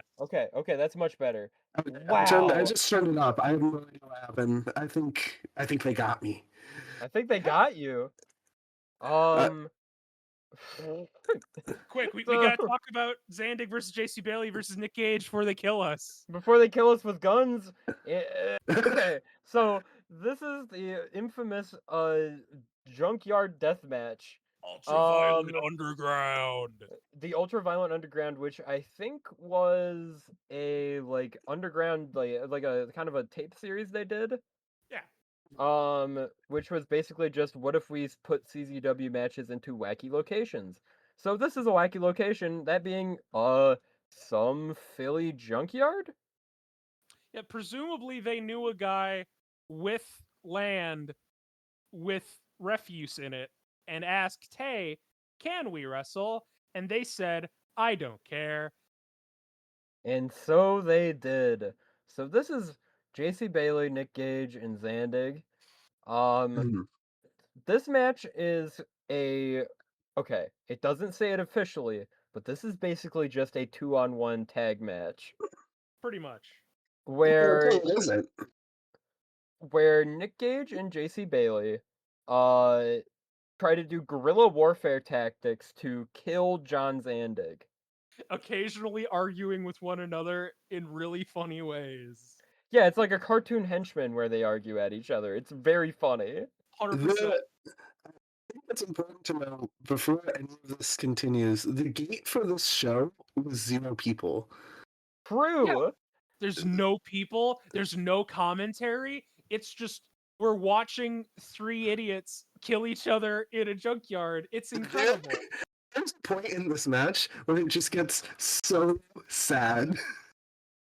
It is just a very quiet match. I kind of love it. Like it's art. It starts like there's like a fist pumping like ultra violence to it, but at some point it just hopelessly descends into 3 men doing like descending into worse and worse debauchery in what feels like a Purgatorian or Sisyphean like just eternal senseless violence. Yeah, and I know precisely what that moment is. So I'll start off with the beginning, where it is so quiet, and I think it's Justin Roberts who's reffing this match. That would be Bryce Remsburg. Bryce Remsburg. Not Justin Roberts. There's this curse that was placed upon me at birth where I say the word Justin Roberts instead of Bryce Remsburg.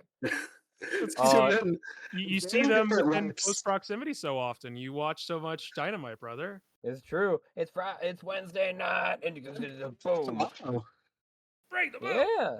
Bring the boom. Bring the dynamite. Yeah, like Zandig immediately begins by wiping his light tube on Remsburg's little Bumblebee shirt, and it's really funny. Yeah. And then I think the first prop used was I think it was light tube into the stick. I think it was sticks. It wasn't a light tube, was it? It was a whipping stick. Yeah, they have like the little split stick. Like they break up light tubes over each other's head, and they're like, "Ow, fucking ow!" And then you hear all that. Yeah, and then they just take out the little sticks and start breaking them on each other. Zandig annihilates this twink with a stick, and I feel like I should be paying money for this. Of course. Sweet. And then, but they're not alone, because then they are joined by my favorite wrestler, who's just a guy, Nick Gage. All fucking day, MDK all fucking day. I fucking love Nick Gage. This is also one of my favorite wrestlers, and we're definitely gonna do an episode on Nick Gage. One day. It's fucked up seeing him like young to me. Seeing a not horrifically battered fat Nick Gage is a thing of beauty. This guy has so much drugs and I don't think he's even died yet. And bank Fuck crack. robbery. Bank crack robbery, and bank robbery. Nick Gage is truly a one of one. and Jericho matches. He sounds identical though. Like he's like the opposite Hanma, where he sounds precisely the way he's gonna sound the rest of his life. Nick fucking Gage. I don't know what the fuck Squirtle is. Get the fuck out of here, bro. Yeah, he's always talking in this voice, like he's deliberately speaking his lower register, and you know that he's putting on a voice because of a moment we'll talk about later. Yeah. So the next thing that happens in order is they go into the sloppy mud and they go over to the cars. Yes. So there's almost it almost overshadows the entire match. But the cars are my favorite part about this match. Just turns into Twisted Metal. Fine. JC Bailey cracks open the car and is like, "Man, I wonder if this starts up." No. Zandig is the first to do the car because they team up on him and they're like, "Hey, let's do a fucking superplex on him," and they throw him back in the ring and they're like, "Double stomp," and then Nick Cage is like, "No, I'm gonna do fucking my thing." He's like, JC was like, "No, we're doing my thing." Then he gets down and Nick Cage is like, "Fine, do your thing." And then as soon as he turns around, he attacks him. They fight each other for a while and they're like, "Oh wait, yeah, he's worth like 3 of us. We should probably team up on it again. Hey, let's throw him through a windshield." And they try that. Yeah, but because he's huge, he just sort of like lazily rolls off of it and falls to the floor. And then they start fighting each other. And like JC Bailey just throws a fucking rock at Nick Cage, I think. And then while their backs are turned, the fools that they are, Zandig gets into the car.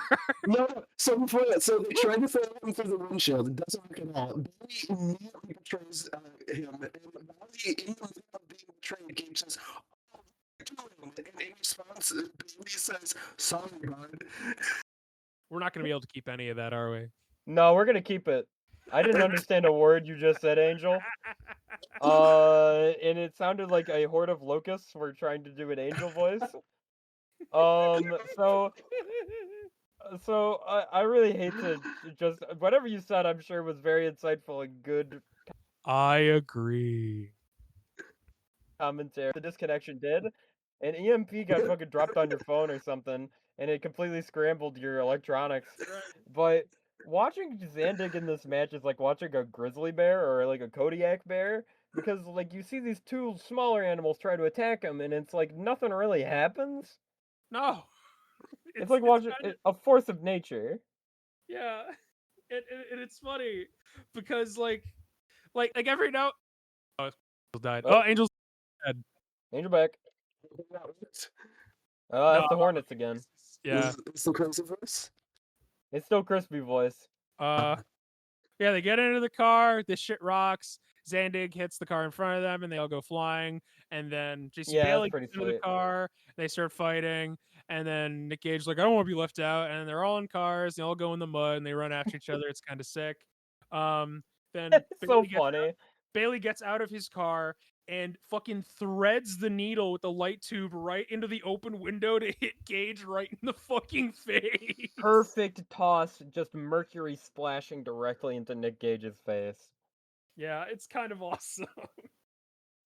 And then the most I think this is one of the crazier spots.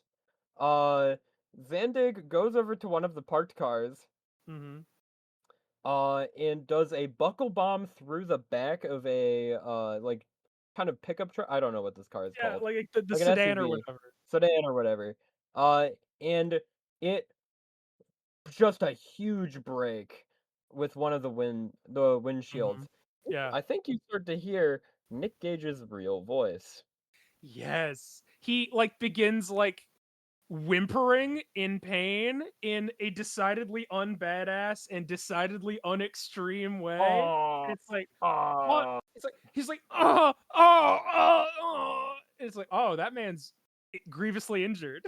And then it cuts to JC Bailey immediately after, and he's like keeling over from pain and bleeding. Because he also got mother effing bombed into a fucking windshield properly because Zandig is freakishly strong. Yeah, and that's the halfway mark is what marks the kind of descent into just debauchery. As Angel so eloquently put it. Yes, before getting struck by bees.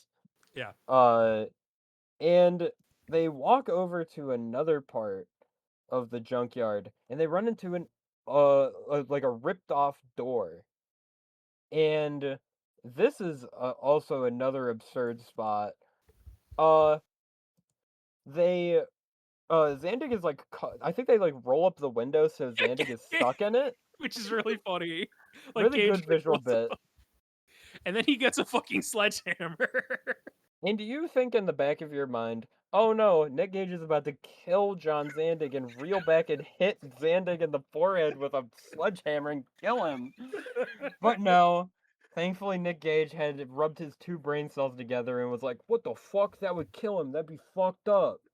So then he just aimed for the glass pane and made Zandig put his ginormous neck directly down onto the broken glass. Pinpoint accuracy, it must be said.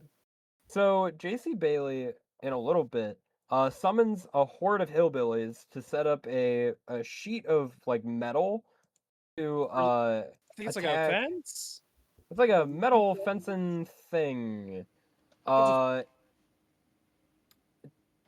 Very bad prop. It's a piece of fencing, yeah, like wooden fencing. Not a piece of sheet metal. Just but puts it up on a bunch of chairs. puts it up on a bunch of chairs and like does a suplex, I think, like a front suplex. Yeah. And it's just makes kind of a creaking noise when slammed down onto. Yeah. And that's it. And then he makes the pin and Nick Gage kicks out and he's like, "Oh, come on, what the fuck, Bryce?" What the fuck? Which is really funny. And then he's like, "Oh, I'm going to bring him back into the ring." And he gets some chairs, he gets a ladder, he gets some barbed wire and he throws it at Gage. And somewhere here, I think it's either right when he gets hit by the barbed wire or like when he starts stomping on it. But Gage's arm gets ripped right the fuck open. You see into the liquid mantle of Nick Gage, and the camera zooms right in on it. It's awesome. But then, yeah, Bailey like sets up a bunch of shit and then does fucking double stomp right onto him. Yeah, he does the CZW like white boy classic of finding the closest ladder, like the skinny white boy classic of getting on top of the tallest ladder you've ever seen, and then flying off of it doing a double stomp. Yeah. Then after they pane of glass, I think, or like light tubes or something. But yeah, while these two smaller men are killing each other, the large man has built up enough meter and re-enters the equation and does a couple of his silly pop-up discus lariats. The pop-up discus lariat is so cool. I don't know, he never does that move all that. I think I've seen him do it in a couple of other matches. Yeah, it for looks BJW. It's ridiculous to do after all of this like pretty grounded violence. Yeah. But he would agree, because then he does the most literally grounded violence of them all, and he picks up Bailey for the mother effing bomb, does his battle cry, and then hurls him headlong into the junkyard's giant disgusting mud puddle. Good luck! Just covered in worms and mildew and gross diseases. Like the tetanus and the HIV just seeps directly into Bailey's open wounds. Just blah, just gross. And Zandig finds mercy within himself to grab both of these men and say, "We're gonna fucking wrap this up. I'm tired. I'm bleeding. This sucks." So Zandig puts both of these men onto one table, showing great restraint by only doing one table, I believe. And then walking over to like a barrel and then just dumping a bunch of bullshit on top of them. This'll help. What's makes the table? Actually, just a barrel of bullshit. Like it's like wood, light tubes, And dust.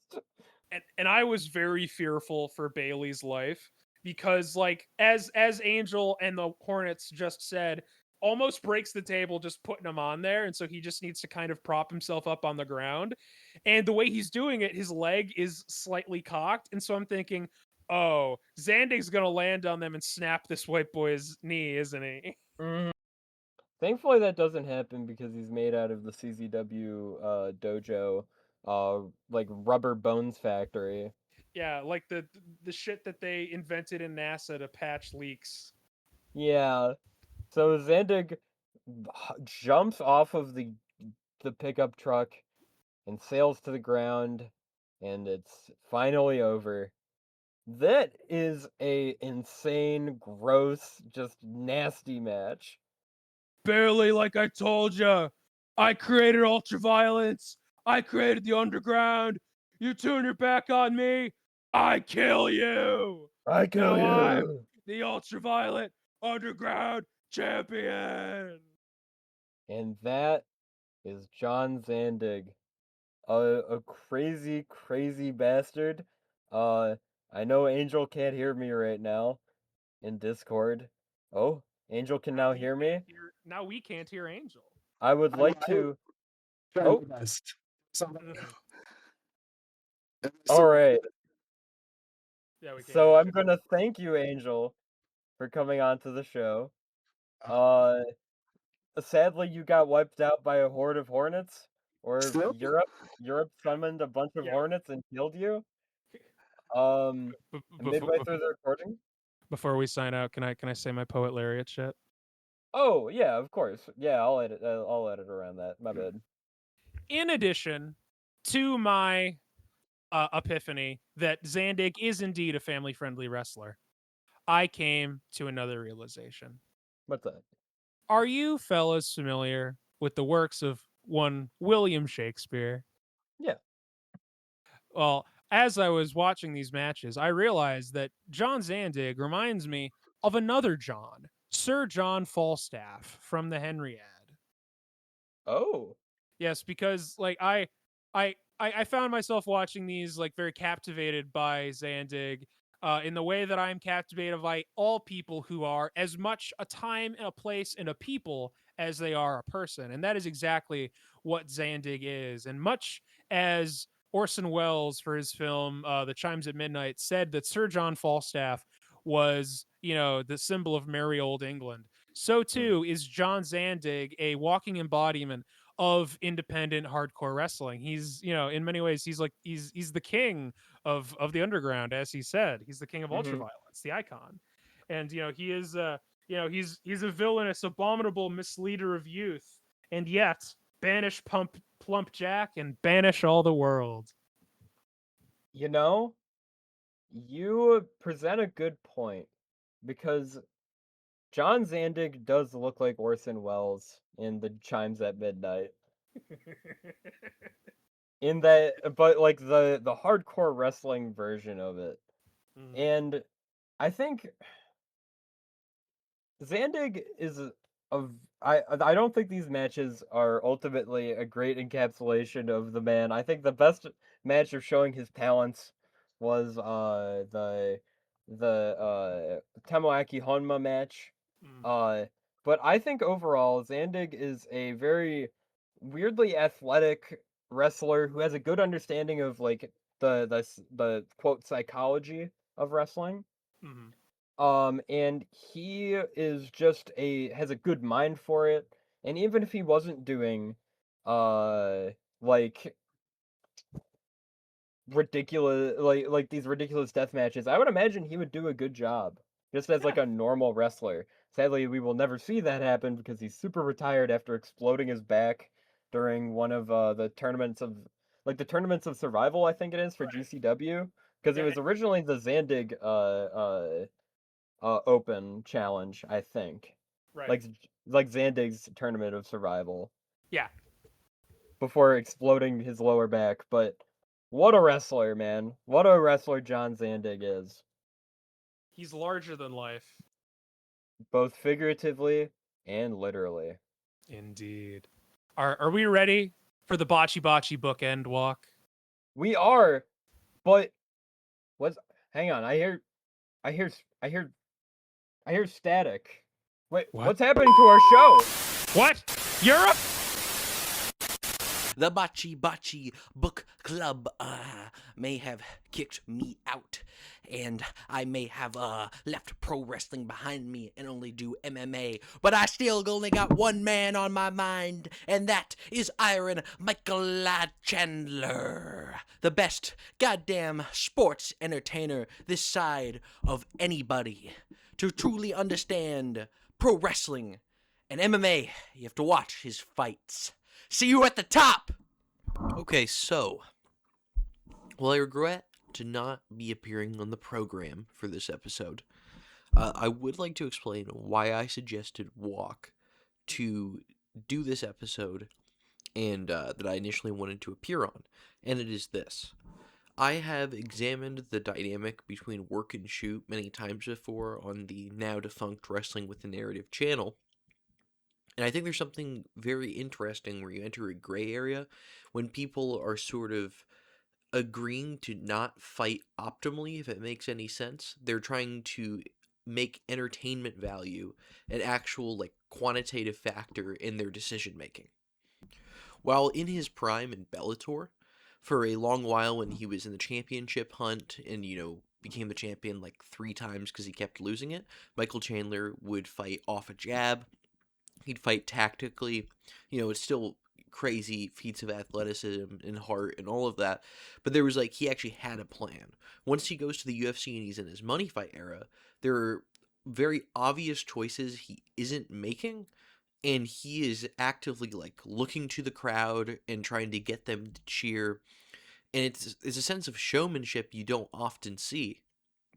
Because guys will showboat right up until they start getting their ass kicked, and they try to win the fight.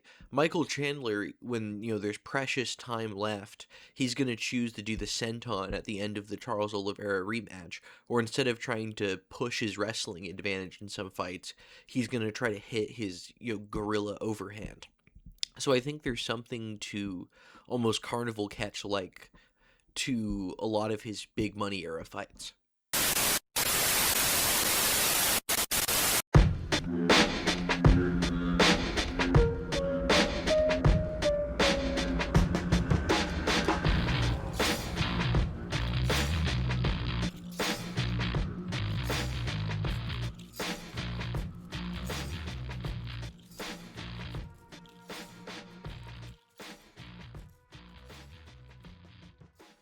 Welcome, everybody, to the Mikey and the Kid Awesome MMA Hour. My name is The Kid, also known as Just Taking a Walk, and I want to thank my sponsor for today, Tiger Blood Energy.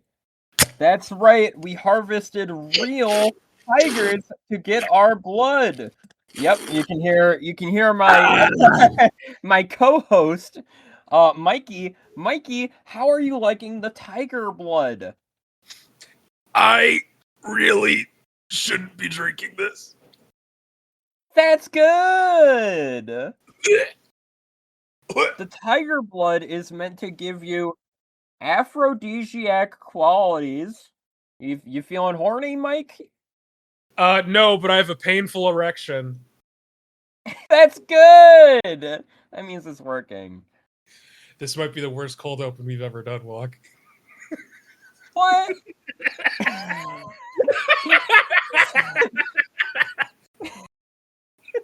Oh.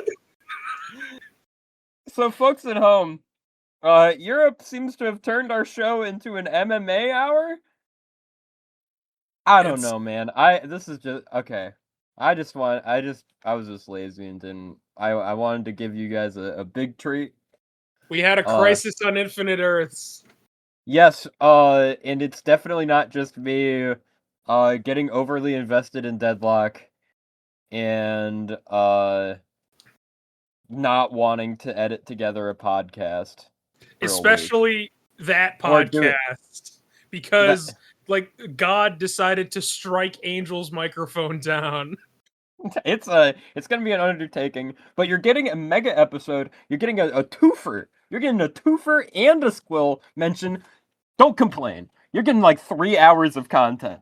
All right, You will 3 take your hours. slop and like it. You're gonna like it, and we're gonna get a like one of those big old ladles and put the poop right down on your sandwich. We're gonna smear it. The Big old return poop of sandwich poop for you, sandwich. jackass. Welcome to the Kid in the Mikey fucking, I don't know, MMA hour. Yeah, Michael, I know you're excited right that's now. right. You're hyped because we're talking about a Michael. Yes, the Brotherhood of Mikes has united and has given me the go-ahead to give our uncritical support to one Michael Chandler. Michael Chandler. So Michael Chandler is an interesting athlete. I think he's one of my favorite MMA fighters. He's also a psychopath. Yeah, He's I don't think he knows entirely what he is at any moment, aside from awesome. He has no self-awareness, I think. He thinks he is awesome. He has a catchphrase, meet you at the top, I believe. something like See you at the top. He talks like one of those cat posters in your office. Telling you to just keep going. The grind never stops. If you pull up his Instagram right now, you're gonna find multiple black and white videos of him working out in a gym. He's probably gonna be doing a trap bar deadlift. And he's probably gonna look at the camera, sweating up a storm, and saying, "Man, I'm tired, but this work don't stop. This grind." He's I'm running through this cloud of locusts in this parking lot. Yeah, there's a video of him like, in a parking lot just getting covered in, like, I'm fucking covered in mosquitoes, but the work don't stop. It's like, jackass, work inside. With Work his out like inside. with his hashtag blessed Cody Rhodes titty tattoo. Yeah. And he's the type of guy to post one of those like buff lions on Facebook. He's like looking 100%. tough as fuck, sitting at the at the background. There's like a bench press with like 350 pounds on the back. He's just looking at the camera, and it says something like "Alphas don't quit, they innovate" or something. And frankly, he must be doing something right because a recurring theme throughout not only these matches, but I would say the entirety of his professional career is to do things that frankly he shouldn't be capable of through pure force of will and positive vibes. Yeah, so Michael Chandler, I would consider not to be a particularly technical fighter, and I think that's a understatement, but he is a consummate athlete. The guy, so I heard it explained, I don't remember where, but he is a great athlete and not a particularly good MMA fighter. He is dialed in on all of his outside of the fight variables. He's eating good. He's working out hard. He's got his recovery variable, like post workout, like kind of jumping into ice baths and shit. He's still somehow unbelievably handsome despite eating punches to the face like Wheaties. Yeah. Considering his style, he should look like Matsunaga's forehead. Yes. But he is just comically American, he's just an athlete, he's working hard all the time. He's exactly what you think he's exactly what it says on the tin, He's Matt Hughes if you replaced wanting to do horrible things to everyone in his immediate vicinity with a live laugh love poster. Yeah, pretty much. I don't think allegedly Michael Chandler's kind of a douche backstage.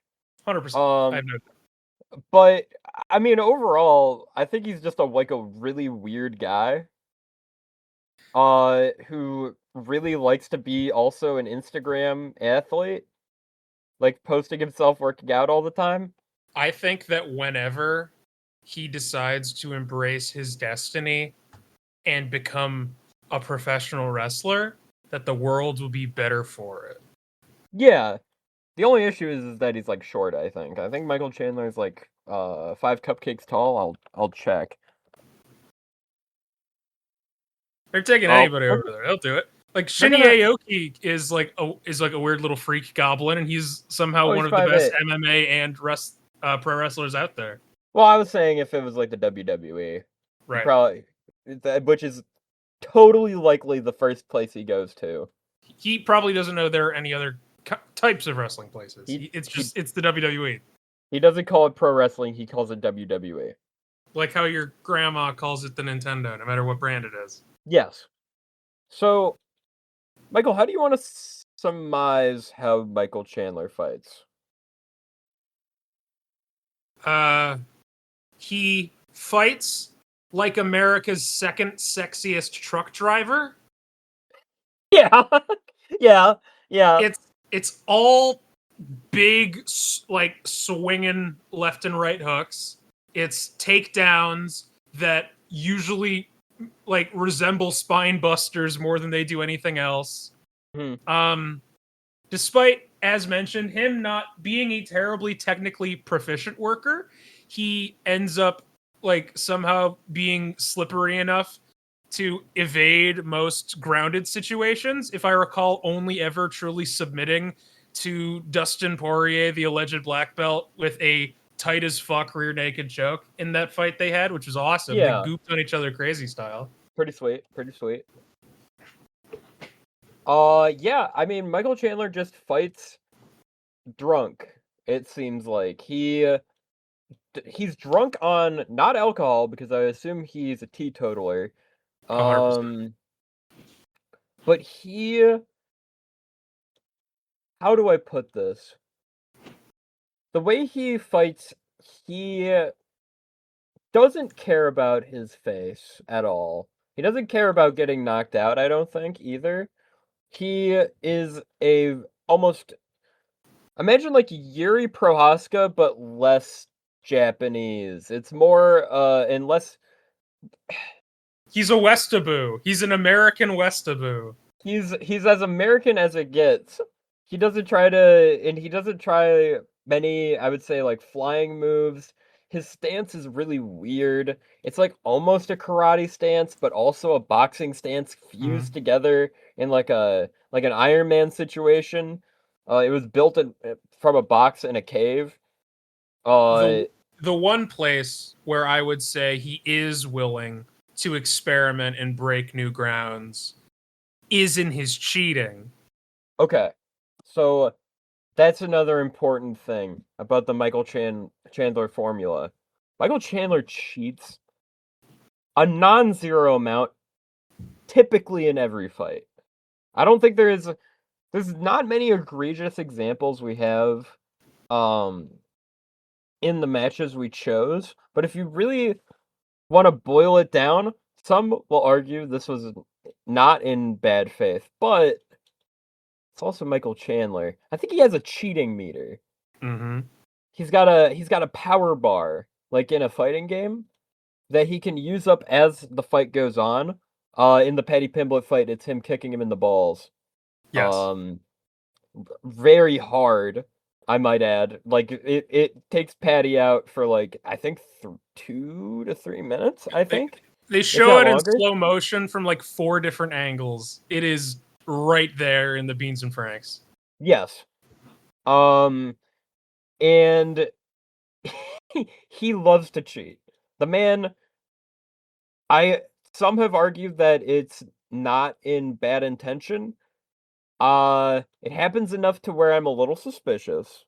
Yeah, he's either rock stupid, which is also true, he's just not rock stupid enough to know that he can count on being rock stupid to like serve as his alibi. Yeah, and the ref won't be like, okay, we're gonna throw your ass out. It's like, oh, you goofy little Chandler. See you at the top. You little goofball. We should probably get into the fights, right? So we got four fights for you. The first one is going to be Michael Chandler versus Eddie Alvarez. Yes, one Mr. Edru Alvarez in Bellator on November the 19th, 2011. For Bellator 58. The light So- heavyweight world championship, I believe. The light heavyweight? Yes. I think it's lightweight, Michael. Fuck. Look, They are not that heavy. This is a 5'8" man. I am a larpaire, as the kids would say. I know jack diddly dingus about MMA. I am doing my best. And why the fuck did they give us this awesome MMA hour? It doesn't matter. Anyways, Bellator is a weird company. Bellator was? I think Bellator's gone now. Oh. Bellator was the number 2 to UFC for the longest time until it suddenly wasn't. And not like WCW number 2, like TNA in 2008 number 2. Yeah, that's a good way of putting it. And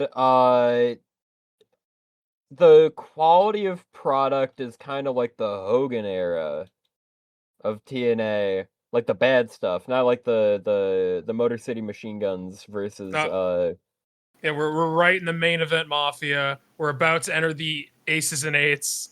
Yeah, we're entering aces and eights territory with some late stage Bellator. That's famously the company where everyone's favorite fight, one Kimbo Slice versus Dada 5000 happens. Yeah.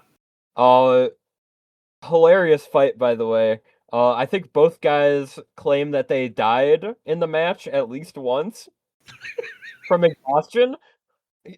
If you haven't seen it, go see it. I think it's really funny. I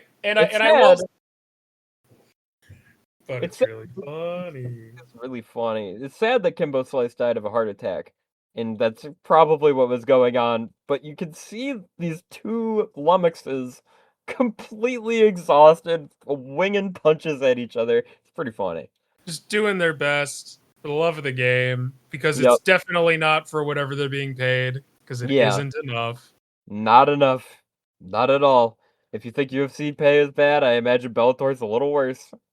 And I will say, though, for all the giving out that we're doing about Bellator, I came away from these matches being like, man, am I a Bellator guy now? This is awesome.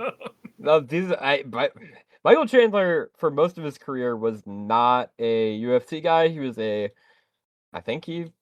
for some reason, I think he fought in Strikeforce. I might be making that up. I am inclined to believe you, because when I talked to TCW about it, he was like, oh, you gotta like watch his like Strikeforce matches? And I said, no. He's like, oh, okay. So it's his Strikeforce stuff, there's the Bellator stuff. He's kind of a recent transplant, relatively, at least in his career. He fought Tony Ferguson in UFC, but this is him in his prime. You can tell by his hairline, his very thick hair. As time goes on, it starts to go away slightly. At least he modernizes his haircut, I should say. Indeed. Because in this, he's like full Clark Kent hair. Uh-huh. Yeah, he looks like a Golly G kid right now. Yeah, and this Golly G kid starts swinging immediately. I think the opening strike Michael Chandler goes for is the karate, like, standing horse stance. Ha! Ha! You know what I'm talking about. You think we friends, boy? He dashes at Eddie Alvarez, and Eddie Alvarez almost immediately is like rocked. Yeah. 10 seconds in. They acknowledged it on commentary. Like, they try to put him over. They're like, no, Eddie Alvarez gets rocked in every one of his fights, and he manages to come back. It's like, Jesus Christ. This man is your champion. This man is your champion, and Michael Chandler immediately wings punches that damn near kill him immediately. You know, TCW and I were watching this, and like somebody in his chat made the like, I would say, very astute observation that if Michael Chandler had simply turned around and walked away when Eddie Alvarez, like, hit the ground after like the second or third direct punch to his head, the ref might have called that. Yeah, but MMA reffing tends to work differently sometimes, where Michael Chandler kept on putting on the steam to get the ref to stop it. Didn't happen. He punched Alvarez hard enough to wake him back up, and then the Yeah. fight kept going. Yeah, sometimes getting knocked out ends up in the negative, where it ends up waking you up. It's very funny. It's like the Eddie negative integer. Yeah. Eddie Alvarez goes for a Kimura after Michael Chandler turns the ground stuff into like kind of a double leg position just to keep Eddie on the ground. They end up standing back up, and this is where most of the fight happens, where it is them circling each other until they go for the dumbest thing possible to strike into the occasional clinch. But it is mostly Michael Chandler throwing Michael Chandler punches. Michael Chandler had a pretty good jab for the longest time. My sources tell me, my sources being the long departed and I guess returning now, Squill. We will never see his like again. Yep. He had a good jab until he started slowing down, which to be fair, Michael Chandler doesn't really slow down. I would say I think his reaction time gets worse as time goes on, but that's aside from the point. Also, his like willingness to react. Yeah, he kind of just at this point he's Michael Chandler like at like the halfway mark, I would say, of the fight, because most of the early rounds are the occasional takedown attempt, punches to the chest. It's the fight starts off with a very huge bang, and then there's kind of a rest for most of it, where they're winging punches at each other. They get to the cage sometimes. But the match really picks up, I would say, round 4. Yeah, that would be when Eddie Alvarez decides to give Michael Chandler some receipts for those punches at the beginning of the match, and every blood vessel in Michael Chandler's upper body bursts at the same time, and Yeah, everybody's bleeding. Everybody's like, in between punches gets into a clinch that is mostly just both of them like leaning onto exploding each into other for gore. support. Yeah, Yeah, like this fight is redder than a communist soup kitchen, man. they are just bleeding. At the start of round 2 or 3, I should say, or the end of round 3, I should say, is when the blood starts hitting for Michael Chandler. But at a certain point, it really does evolve into just drunk driving punching, just hui punk, hui punk, hui punk, just trying to knock the other out, rock and sock and robot style, until the end, where somehow a ground maneuver is what finishes off this fight. Yeah, and like none of the ground stuff here is like, game breaking, but it's like it is, I will say, very well timed, because like the moment we mentioned when like things start to go Alvarez's way, it begins with him like catching Chandler in what I would believe are his liver or kidneys, and it takes him a couple seconds to realize he's been hit, and he's like, oh no, I'm in trouble. And then he gets hit a couple more times in the head, and then he gets put into a guillotine, and then he gets punched in the head a couple more times, and then he becomes really fucking red. Yeah.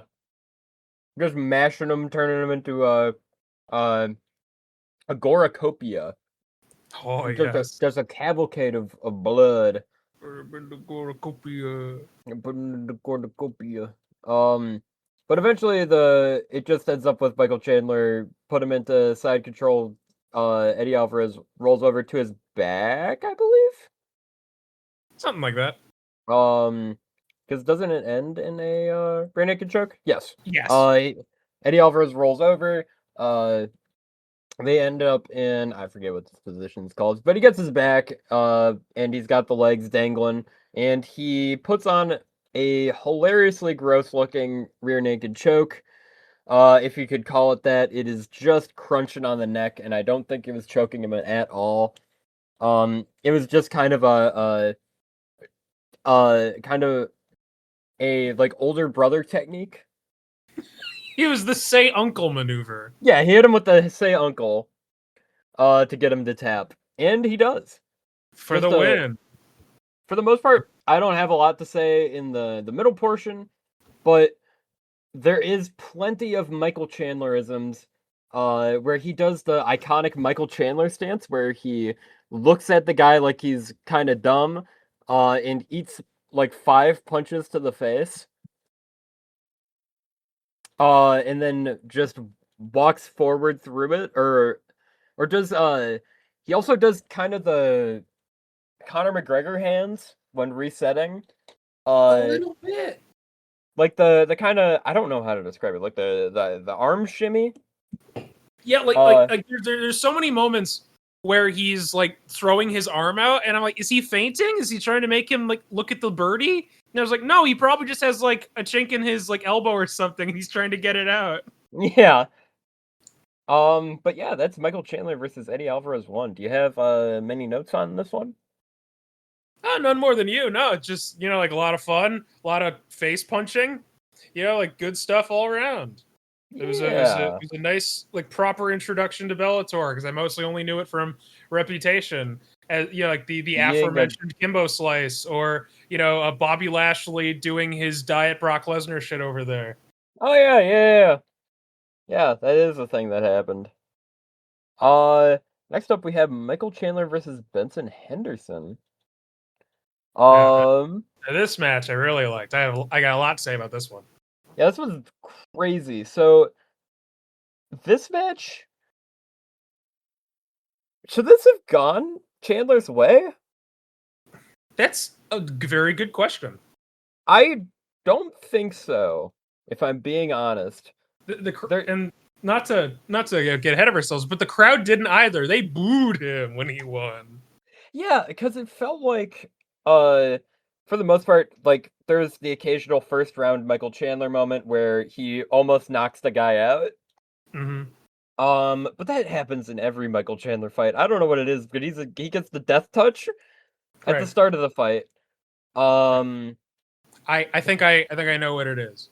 A certain American gangster on commentary for this very fight had pinpoint accurately deduced Chandler's modus operandi.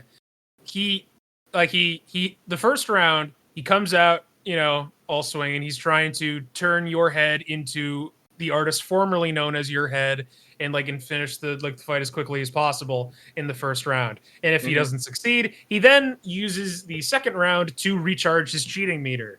Yes. Rinse, repeat until somebody dies. Yes. He has an active round and a rest round, it would seem. And in his active round for round 1, he does a nasty German suplex. Maybe one of the best German suplexes I've ever seen, and I'm including in professional wrestling? Yeah, so this is a part of the Michael Chandler, maybe not the most technical, but very technical, I would say, German suplex, especially for a guy that is giving him nothing. To do the German suplex, he dumps him on his head. He just deadlifts him up and just bridges perfectly too. I'll rewatch it right now, and he pulls him up. Yeah, he even does a bridge pin. Yeah. On the suplex. And you can see on Benson Henderson's face, he's like, how the fuck am I still alive? He takes this bump like he's fucking Jun Akiyama, man, right in his head and neck. And, well, would you believe it, this match ends in a split decision after that move, just dumping him, and Michael Chandler, really wants to kick him in the balls, near the end of the round, when, Benson is in, the guard position. That's because Benson had successfully kicked him in the balls, which you could argue is Michael Chandler's villain origin story. This is true. One ball, it takes one bad ball kick to make you a cheater. That's right. The match continues into the second round, where it ends up with a very similar affair. They're trying to feel each other out. Michael Chandler is doing the recharge that Chael was referring to. Nothing really happens in round 2 aside from the ball kick. Yeah, like this is like a 25-minute fight, but it flies by. Like I remember precious little of like the third round. Mm-hmm. Let me see. Pulling it up now. As time goes on in the fight, Benson ends up with very like his hair starts off already a little bit unbridled, but at least it's in like a ponytail. As time goes on, he evolves into Pickle from Baki. Just full hair hanging out, just absolutely swinging. He gets aggressive in the second round. He puts some real sauce on his strikes. Benson almost feels like a prototype for like the Charles Oliveira, where you're good on the ground, and you're really aggressive on the feet. So whenever you're smitten for your insolence, you can always go back to your ground game. More on him later. Yeah. In round 4, I believe is an active round for Michael Chandler. Yes. He starts going for low kicks. I think I don't remember. He just ends up doing a very Michael Chandler takedown where he gets a double leg and he just hoists up Benson.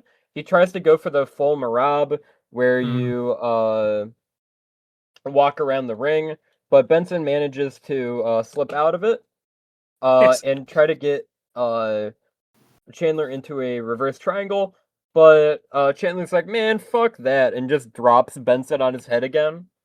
Yeah, my notes say shoot air raid crash.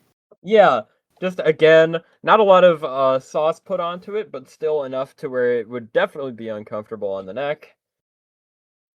And Um, and honestly, like Henderson, like to his credit, he's like handily like has the fight like as long as they're on the ground, because while as mentioned Chandler is a slippery son of a bitch and somehow manages to just like roll through it all and get out of it immediately, but yeah, like Henderson like gets the hooks in, he gets this really fucking weird crucifix a couple of times, yeah, and he's just like cranking it in there. yeah. So Michael Chandler has a magical ability to never get submitted, it seems. He's really good at it, at least.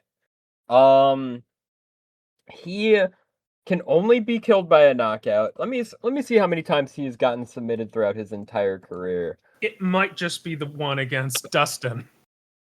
Let me see. Record. Ba-ba-bum. Loss, KO. Unanimous decision. Submit by Dustin Poirier. Yep, it's just the one. And he, not by lack of trying, many an occasion where Mr. Michael Chandler almost puts himself into a situation of getting submitted, but he always manages to slide out, or he's just tough enough to absorb the crank, and survives off of the goodwill of his opponent to not just rip his arm off. Yeah. Um, Just pure positive outlook. He manages to survive. he's got that PMA, that positive mental attitude. Yes. Yeah, he's really pushing the gas on this round. He's trying to bash the shit out of him, out of his guard. This is probably the round where he wins, but he still gets put into a couple precarious situations. Michael Chandler probably wins round 4, and then round 5. This round, Chandler, I think, is going for mostly a rest round, where he's just trying to cage wrestle Benson around. But as soon as it gets super interesting, where Benson tries to knock him out, the fight ends with Michael Chandler bleeding out of his one eye. You could argue that Benson won that round at the end. And once it all wait, I am incorrect. I think they wait a minute, hang on. I'm a professional. I'm a genius. Uh-huh. No, that's recap. No, so the fight ends with a bloodied Michael Chandler and a probably a little disheveled Benson Henderson, but Benson visibly doesn't look as injured as Mike does. At least not externally, because if you look into his eyes, I do not believe you'll see even a shred of light. No, he looks like he just lost. For sure. Yeah. Like fucking but Chandler's like bleeding profusely out of his left ear, and he is not happy by the end of the match because he pushes Henderson away, like when he goes in for a hug.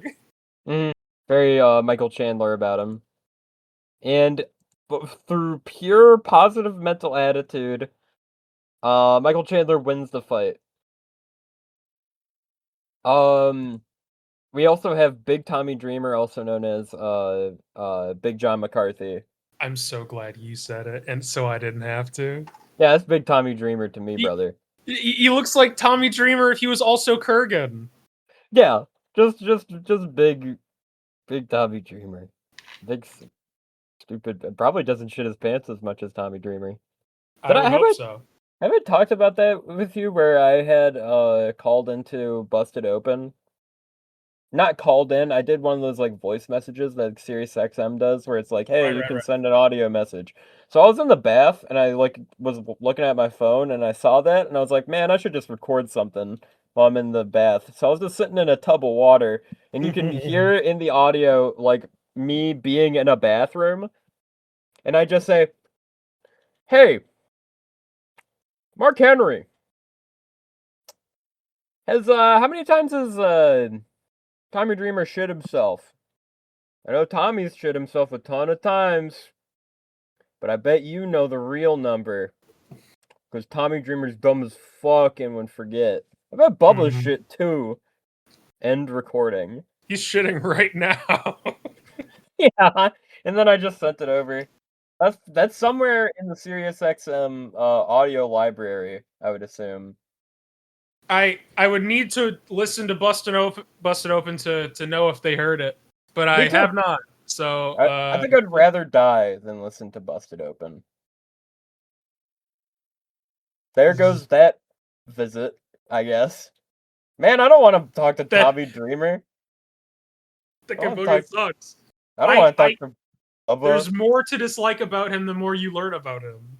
It's true. It's true. But yeah, this is a fun little fight of I would argue it should have gone to Benson.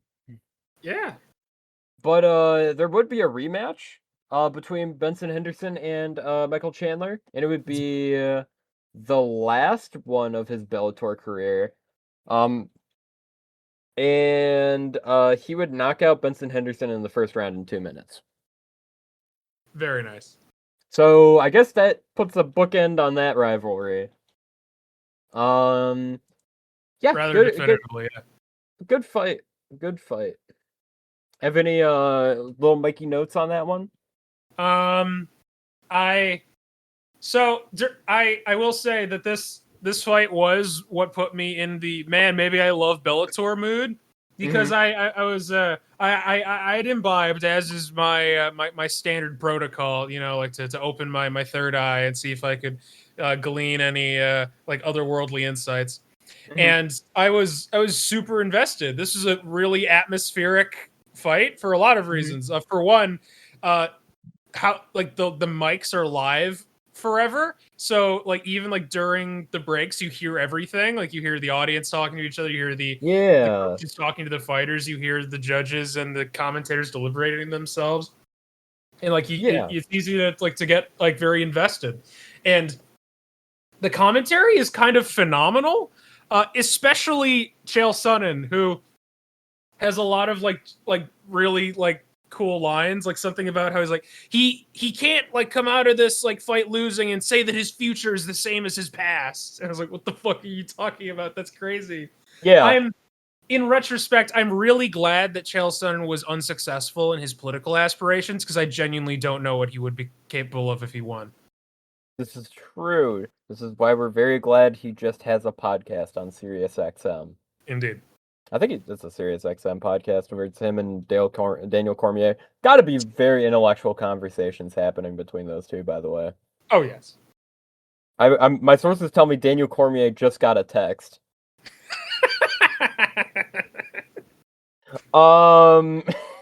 Anyways, that is, yeah, I mean, it's a really cool fight, I would say, like, at least the Bellator presentation, because you don't get a lot of the UFC-isms, like, constantly having, like, ad talk. Mm-hmm. Where you're, like, getting advertised to the entire time for, like, some sort of, like, Bitcoin scam that's gonna turn out to be a scam in, like, a week.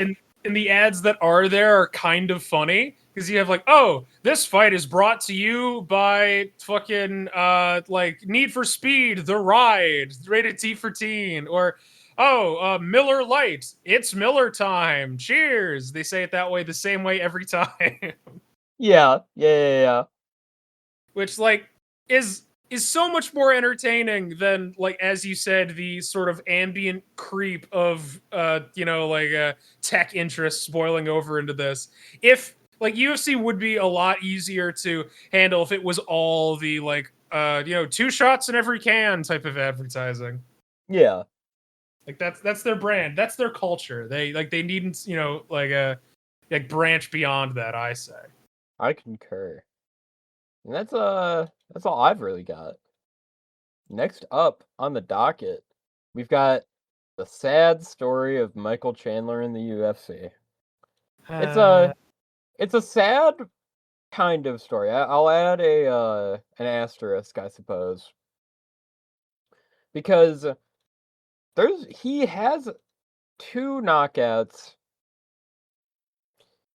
in the 8 fights I believe he's had in the UFC, which isn't great because most of these are losses. But he did knock out Dan Hooker. I personally think Dan is a bum. Dan Hooker is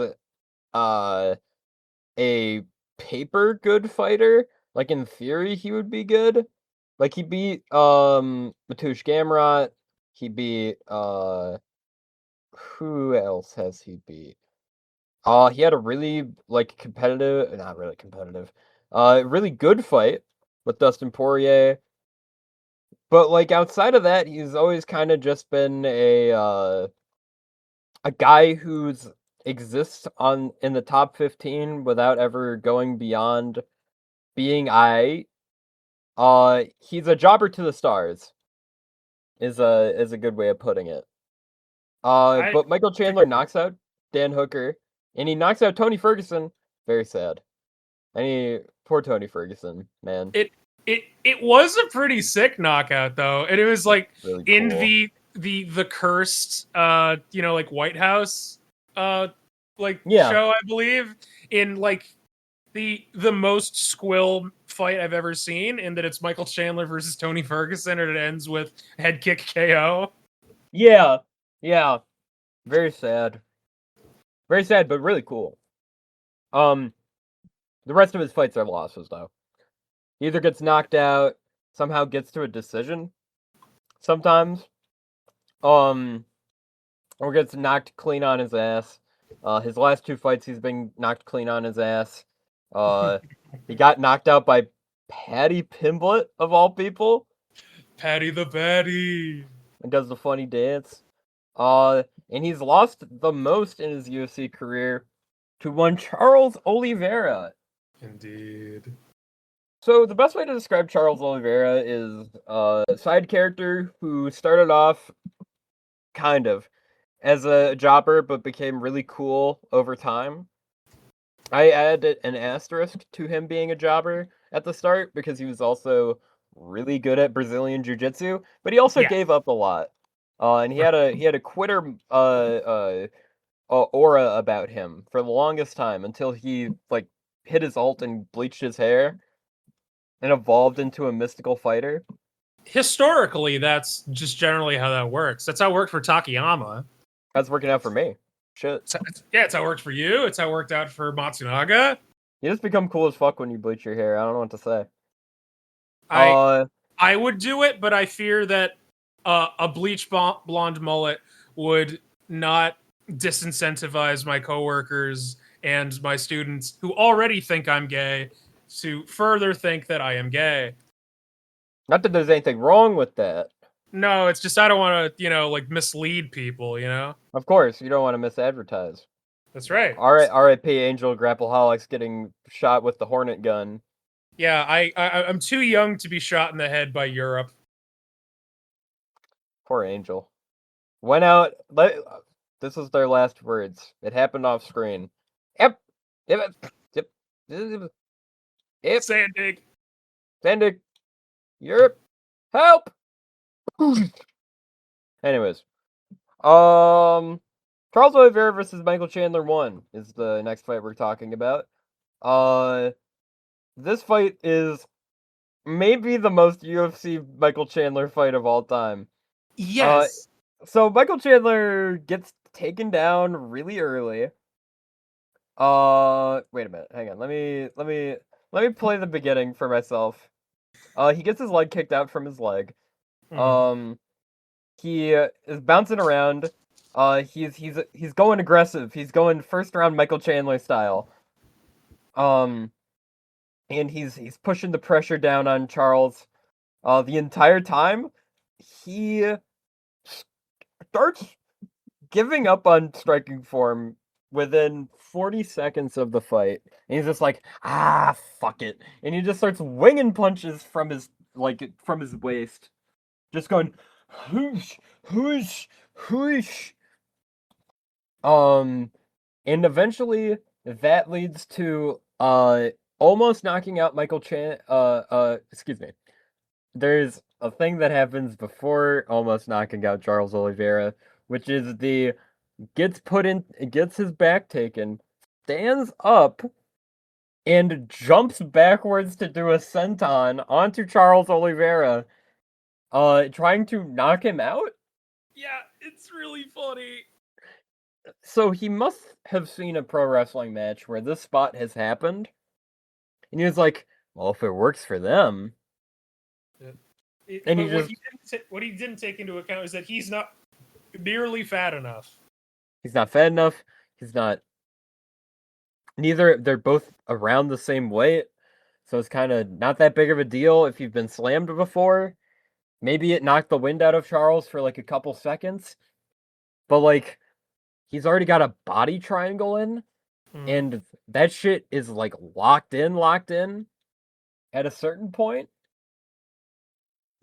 So it's like you're just making it a lot deeper. So you're just kind of sitting there. And eventually the fight gets stood up, and by golly gosh, Charles Oliveira does the Charles Oliveira thing where he almost gets knocked out immediately. Maybe the weakest chin of a great fighter of all time, because he's like is always face planning. It's almost a part of his game. The My format... face to your fist style. Yeah, so Oliveira likes to think of himself as a very good striker. Granted, he's not a bad striker, but he probably strikes pretty okay this fight. Yes, but I wouldn't say that it's something he should keep relying on, because if you've ever seen Oliveira versus Ilia Topuria, oh no, maybe don't rely on your striking up against one of the best boxers MMA has to offer. Yeah, like, because Because Michael Chandler's sick. He hits real hard. He is a human windmill. He is swinging punches, and he manages to rock the fuck out of Oliveira.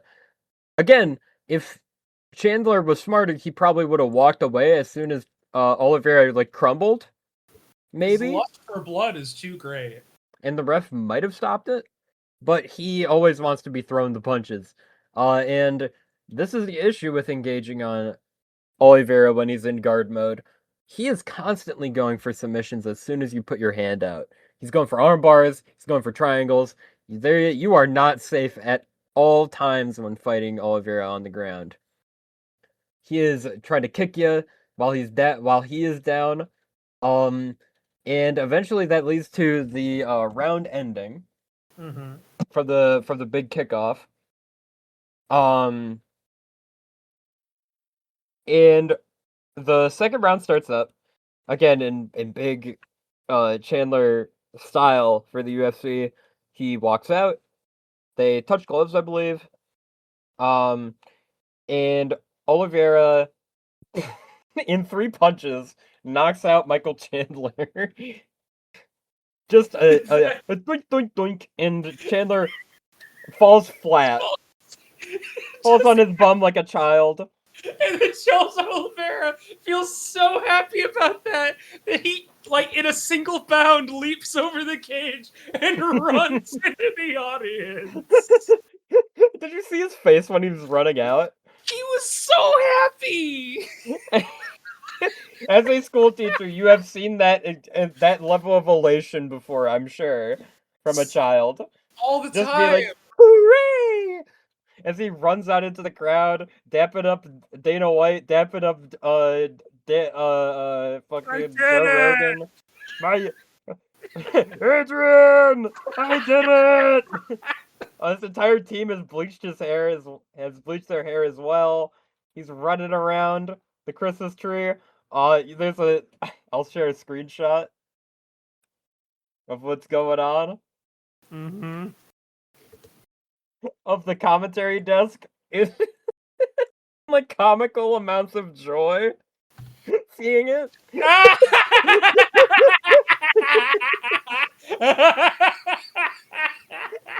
Like I don't think Joe Rogan was that happy when his kids were born. Probably not.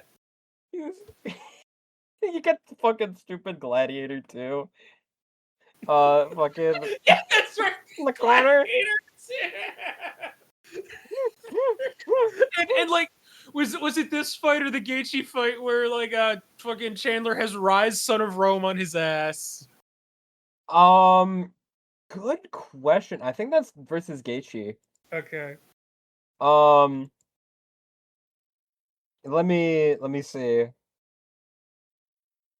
I think that might have been no. It was definitely the other fight, but it might have been Dustin Poirier. It might have been Dustin Poirier. That's entirely possible. That match was awesome. Yeah. Charles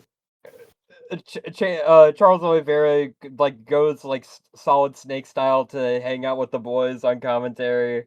Yeah, and it's and like as you said, this is the example of Michael Chandler's experience in the UFC, because he comes out, swings, like for the fences, nearly wins in the first round, completely gives up his back and get put into like a rear naked choke, and then through like the power of God in anime just like walks out of a submission from one of the best BJJ practitioners like in like the league going.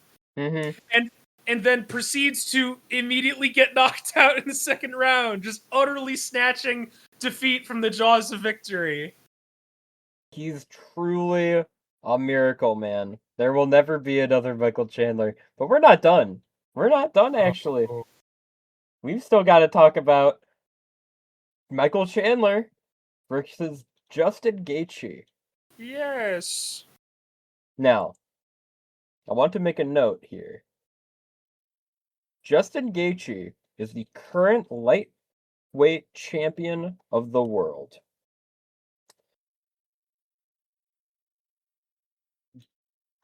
Michael Chandler, very much not in the top 5 anymore. I think he might be at the bottom of the ranks, like still being ranked. I believe he's either off rank or ranked still. I'm unsure. Do you? Actually, no. I'm gonna let you keep making your point before I make my stupid reference.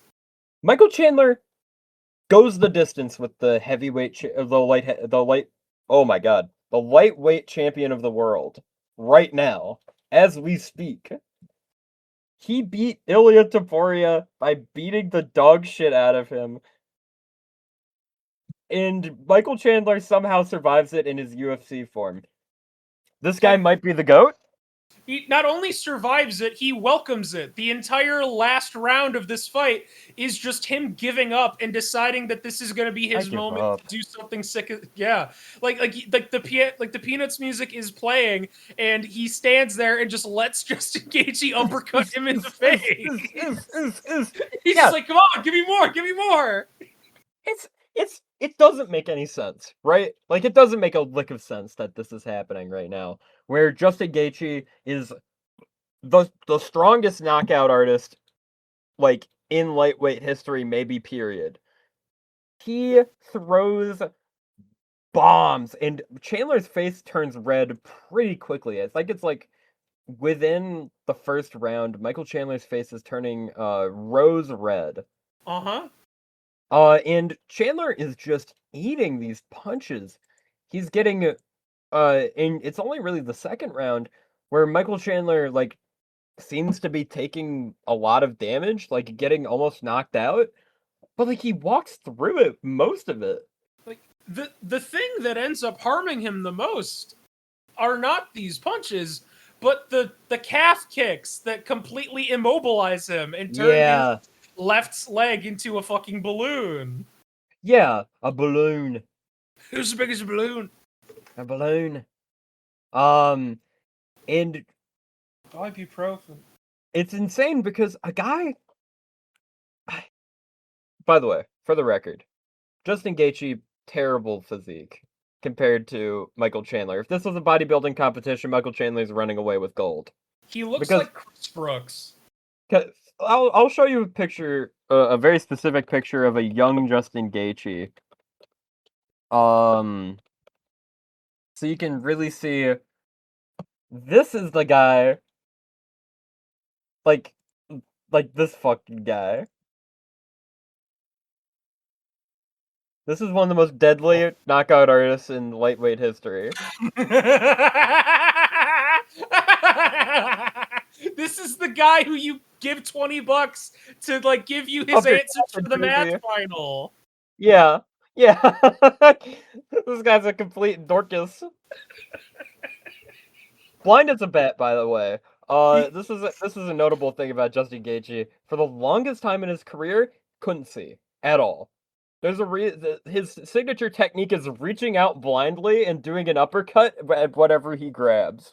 The Stan Hansen technique. Yeah, and it tends to be very effective. As you can see in this fight, where while Michael Chandler is very conscious, his face is not. It is bleeding all over the place. But Michael Chandler is just doing Michael Chandler shit. You know, I can understand why he fights the way he does if I survived 3 rounds with Justin Gaethje with the ideas he has, which is guerrilla figure skating punches and aura farming. Which is, I think in the 3rd round, he just stands there. I think he puts his arms behind his back. Yeah! And just gets punched in the face. And then he, like, goes, come on! It's like, oh shit. He just decided he was going to play for the highlight reel. Because he knew he was not winning. Mm-hmm. I'm literally just aura farming at a certain point. Now, here's my stupid reference hour. Do you watch a lot of anime abridged videos? Yeah. All right. Do you know, like, the Project Mouthwash Fate Stay Night? You lost me. Okay. You know Lancer from Fate Stay Night? No, I don't know what a Fate Stay Night is. Oh, don't worry about it. But, like, point is that, like, in, like, the first episode of this abridged, like, a character, like, shows up, and, like, one of the characters, spoiler alert, has seen this before in an alternate universe, and so he's like, "Oh no, shit, we gotta get out of here. This guy's really tough and never wins fights." That's That is Michael something- Chandler. That's Michael Chandler. And in this fight, I will add, at the end of the second round, Michael Chandler uses his cheating points. That's right. He finally cheats. And what does he do? He throws the punch of blindness. Yeah. Pocket sand. Pocket sand. Yeah, he does a 1-2 and his 3 poke the eyes. It's very blatant. It's like right there. And then like he gets pulled aside, and like the referee who looks like the butcher is like yeah, he's like, "Are you okay?" Justin Gaethje's like, "Yeah, I'm good." He's like, "Are you good?" He's like, "Yeah, I'm good." And he's like, "Oh, okay." And he just restarts the fight again, despite Justin Gaethje like holding his eye and saying, "Ouch, oof, my eye." Now, I mean, it is Justin Gaethje, so I think he's used to fighting blind. So I guess Fair it makes it not the worst reffing decision. It's a matter of decorum. We gotta maintain procedure. Am I the only one who gives a fuck about the rules? This isn't Nam, it's MMA. And the round ends after that. And Justin Gaethje comes out with murderous intent. Last guy I want to be giving murderous intent, by the way. Oh yes. But His Chandler angry eyes manages. versa. Michael Chandler manages to attempt a takedown. He lifts him up, and it gets immediately reversed on him. And Justin Gaethje manages to take his back. Maybe the most Michael Chandler in the UFC takedown of all time, by the way. Absolutely. His spine buster was unsuccessful. Unsuccessful spine buster. And the last minute 30 of this match, Chandler's exhausted. He's evolved into a chimp, his final form, a shaved chimp. And he's just like, fuck it. And he just stands there, throwing the laziest kicks ever, punches. Honestly, if I was a ref, you probably wouldn't see me complaining if I just gave the KO to Justin at this point. Because honestly, this is not intelligent defense. This is attrition. Justin Gaethje is walking forward while Michael Chandler hits taunts. Hellacious uppercut to the left hook. As Michael Chandler looks at him like he's stupid and just eats 1, 2 punches, almost falls over, keeps walking forward, points at a random guy in the crowd, looks at his watch, gets punched again, walks forward, leg kick, looks at him like he's stupid, punch in the face, Michael Chandler's still alive, 2 more punches, he's standing there menacingly. Yeah. And Justin Gaethje grabs onto his hands and is like, "What the fuck?" Fall over, goddamn you! Come on. It's the power of self-belief that washes over Michael Chandler that he genuinely can't get knocked out by Justin Gaethje. It works apparently. Apparently, it's like orcs in Warhammer 40k. He's been drinking green tea all day. All day, and he is like hitting taunts. He's rallying the crowd to get him hyped for the last minute of the match. So sick. He's like bleeding all over the place. He's ducking. He's juking. I said it before we recorded, but I do not blame the UFC one whit for pushing this guy past any reasonable, competitive ability. Yeah. Because all of his fights are just like this. They're always fun as fuck. He never wins. He doesn't upset the hierarchy of anything. He's just a guy that people like to see fight. I think they mentioned this on commentary. It's just like, if you put this man in the opening fight of your show, people will come and watch it. It's awesome. It's sick every time. Now, will he get knocked out? Of course. Is he on the latter days of his career? Obviously. But it's really cool, and I think he likes to do this sport a little bit. I don't know. There's just something telling me that he likes doing this, and he likes being wrapped up in an American flag. He likes being Dr. America. He got the fight at the White House. It's get great. Knocked out by a Brazilian guy who thinks he's Luffy. And did you watch that fight, by the way? Which one is that? The Mauricio Rufy versus Michael Chandler? I have not. Okay. I somehow missed that one in my like. Oh, which by the way, we'll get into it later. But like I did kind of a scatter shot of matches this like time around. Yeah. And I will say my accuracy was a lot better than I would have thought. But Yeah. like I didn't watch that one. I think you watched literally all of the matches. Yeah, we might as well get into that now. Some behind the scenes, I guess. So, as mentioned at the start of the episode, the continuity, I guess not at the start of this episode, the end of the middle start episode. of the episode. It's a very confusing episode. Mega episode. Yes. Totally planned.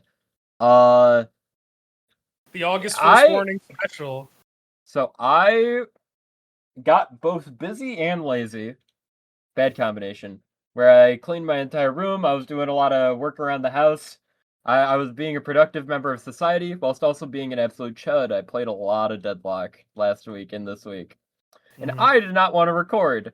But the Michael Chandler plan was already in motion, because, as you heard, the Squilliam Tentacles transmission came over and told us to watch Michael Chandler, and I kind of left Michael out on a branch. You had asked me, you had asked Squill, hey, what are the matches I'm supposed to watch? And we both responded with, oh yeah, Walk should give it to you, or hey yeah, Squill should give it to you. And we left you there, and I would like to apologize publicly. For like a 4-day period, I was like, oh, I'm sure he's just busy and he forgot. But like the fact that Squill had said like a nearly identical thing, after a while I just assumed that I'm getting punked. And so I'm like, I see what he's doing. He's trying to make me look foolish by like having an MMA centric episode and not having me know what the fights are. But two can play at that game, Mr. Taking a Walk. I'm gonna watch a bunch of random Michael Chandler matches so that I know all of the matches that we're going to be watching. So, haha, there. I thought I was the victim of a conspiracy. When in fact you were a victim of idiocy. Because I just rated that shit. I somehow got all of them. You got literally all of them. So, bravo, I suppose. Yeah, this is a professional operation. We done it. Yeah, did you have any more notes about the horrible behind the scenes of this mega episode? Just that when we move into the next round of recommendations, the topic of our next episode in this the Bati-Bati bookend,